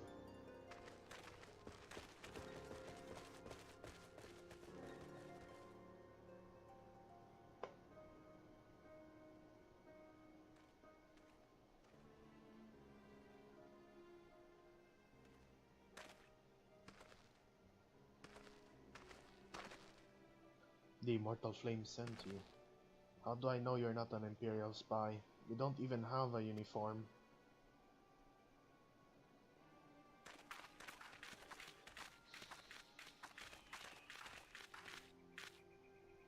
Are you alright, sir? Our scouts reported the attack on your craft. We've come to rescue you.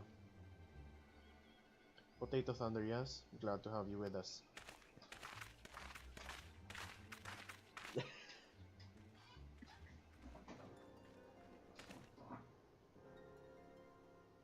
Oh boy, Garleans.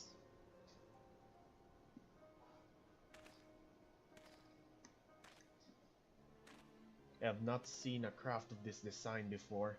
That traitor Garland has been busy.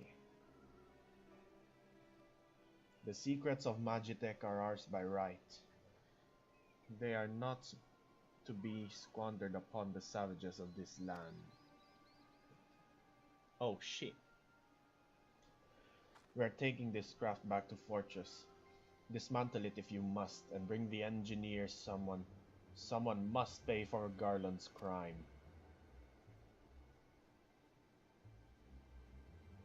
They mean to take the ship back to Castra Meridianum, along with your friend. Oh, she. Wedge, you have to help him. That fool of a Lalafell was hiding inside a tiny Bronco. Nice looking ship, though not the best place to have taken shelter, I agree. It's the first airship we've built since the Calamity. The first since Master Garland, well, since he went missing. After years of work, she was finally ready for her test flight.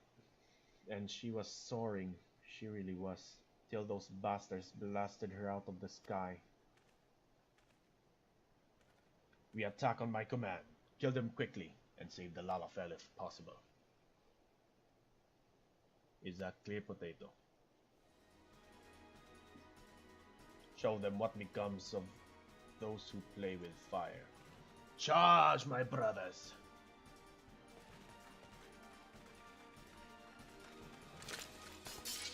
Ground attack, to arms!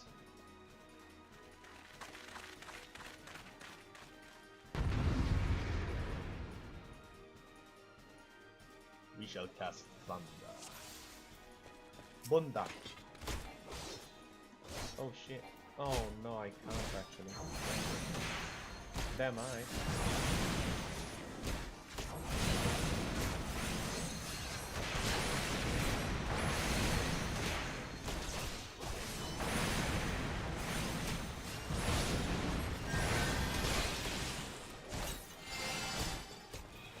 Let's take out the ranged one first.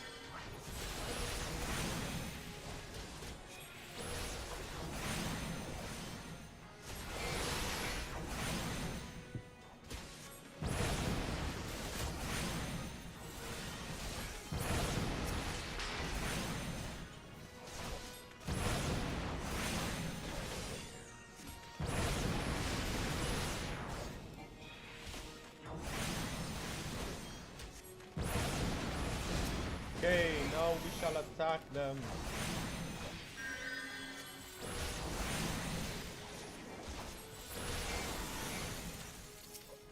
Die, bitch!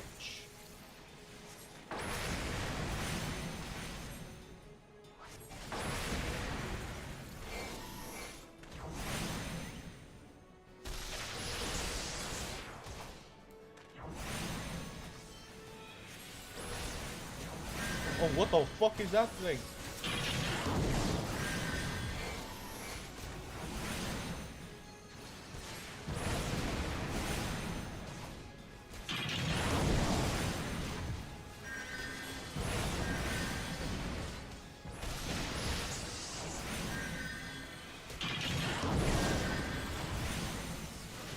Holy Jesus.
god, he's going to die.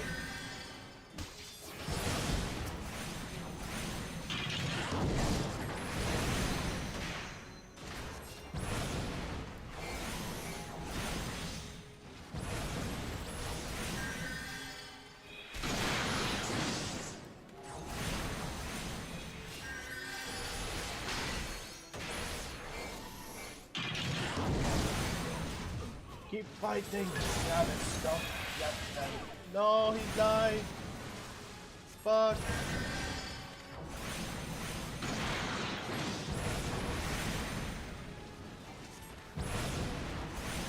Bruh, he fucking died! No! All because of that fucking Vanguard magic tech thing.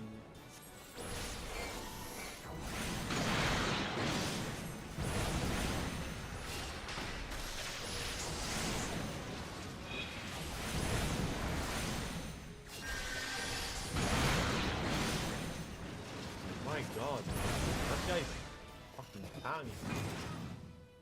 No, my fallen comrade.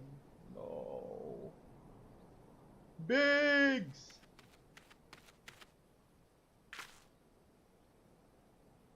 Wedge, you shouldn't have stayed with the ship. That was a close one. Too damn close. So how's she look anyway? The auxiliary propeller is a dead loss, but I think we can wring enough thrust from the main propeller to get us airborne. A few minor modifications and we should be able to fly the tiny Bronco home. The Imperials will come looking for their scouts, but we can't defend this position until the engineers leave. You should go, Potato. You still have unfinished business to attend to at the Hall of Flames. You're not quite one of us yet, though anyone who'd seen you in action today would be forgiven for thinking otherwise. I just wanted to say sorry for, you know, for calling you an Imperial spy and all that. Got that one wrong, didn't I? Seriously though, if it hadn't been for you and the Immortal Flames lads there, you'd be chained up in a dungeon by now. I mean your depth friend, we both are. Wedge? Thank you, we're very grateful.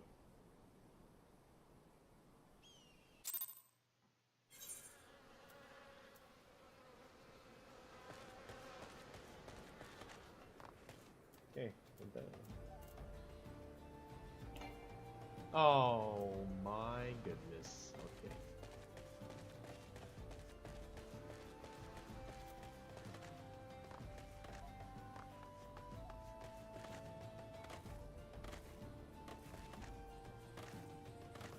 Yep, I wouldn't wait for 2 fucking minutes.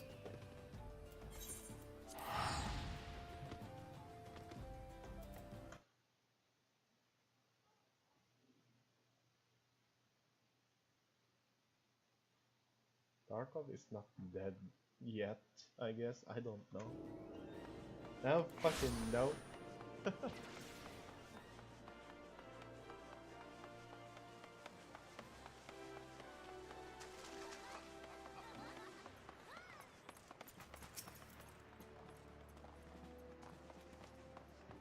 Welcome back, Potato. Word of your deed in the field reached me not long ago. Exemplary service. Rest assured that the Garland Ironworks engineers are fine. They were able to get their vessel back in the air before the Imperial reinforcements arrived. Your willingness to assist us on such short notice is to be commended. Clearly, your reputation will be well deserved. Now then, I believe we have some unfinished business. Shall we continue from where we left off and induct you into the Immortal Flames or Imperial? I don't know. Yes.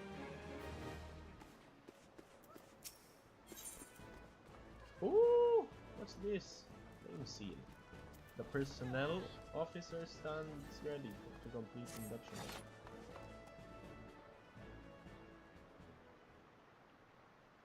Are you ready, Potato? Let us begin.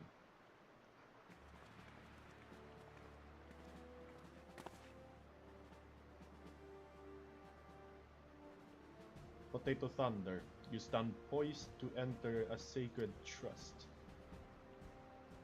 The flames of Ulda burn bright, casting light where there is dark, and purging evil wheresoever it lurks. We are ready to meet the nation's enemies in battle, be they beastmen, Garleans, or worse. And at a word from Flame General Rauban Albin, we would gladly lay down our lives to maintain the peace and prosperity of Ulda. To join our ranks, you must forsake all other nations. Only then may you commit yourself to the fire and be reborn as an immortal flame.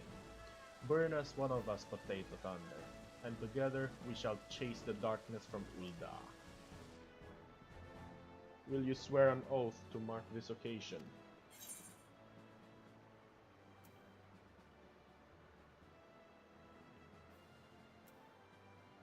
My sword... No. I will follow the Flame General unto death.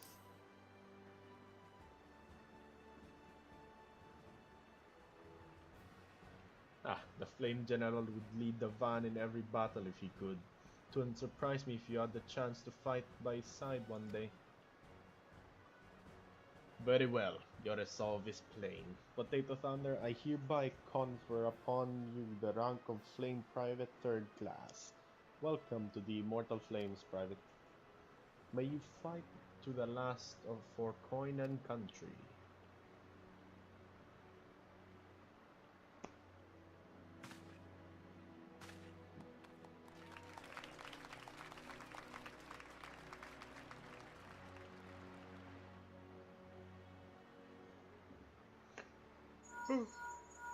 Oh shit. Can you hear me, Potato? This is Minfilia.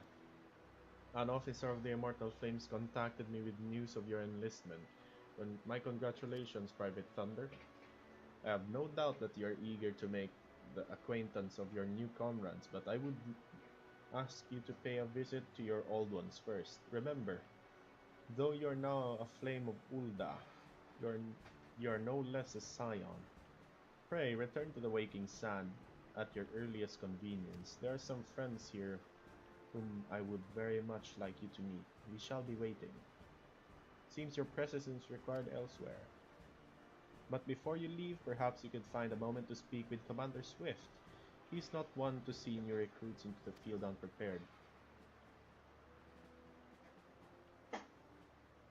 Commander, yeah.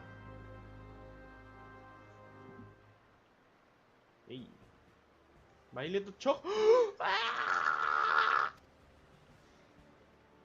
This quest must be completed in order to proceed to the end of the main scenario for A Realm Reborn. Oh my god!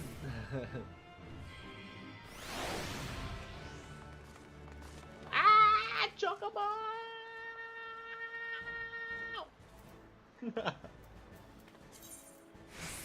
You are now a member of a grand company and have been assigned the rank of Private First Class.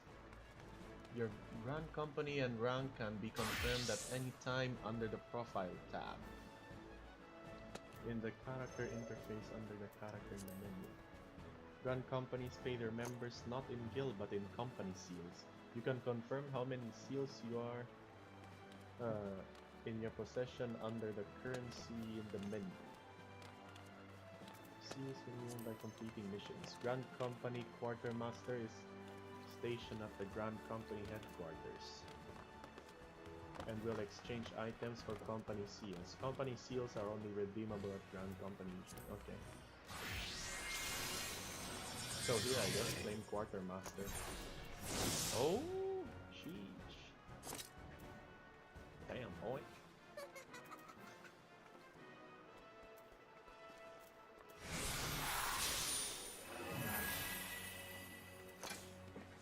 Damn, son. Hug.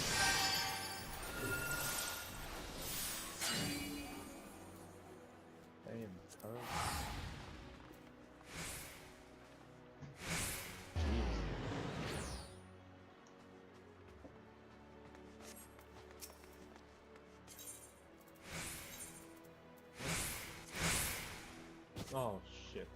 I missed that.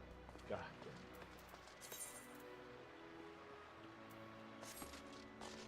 Okay. What's this? Oh, no.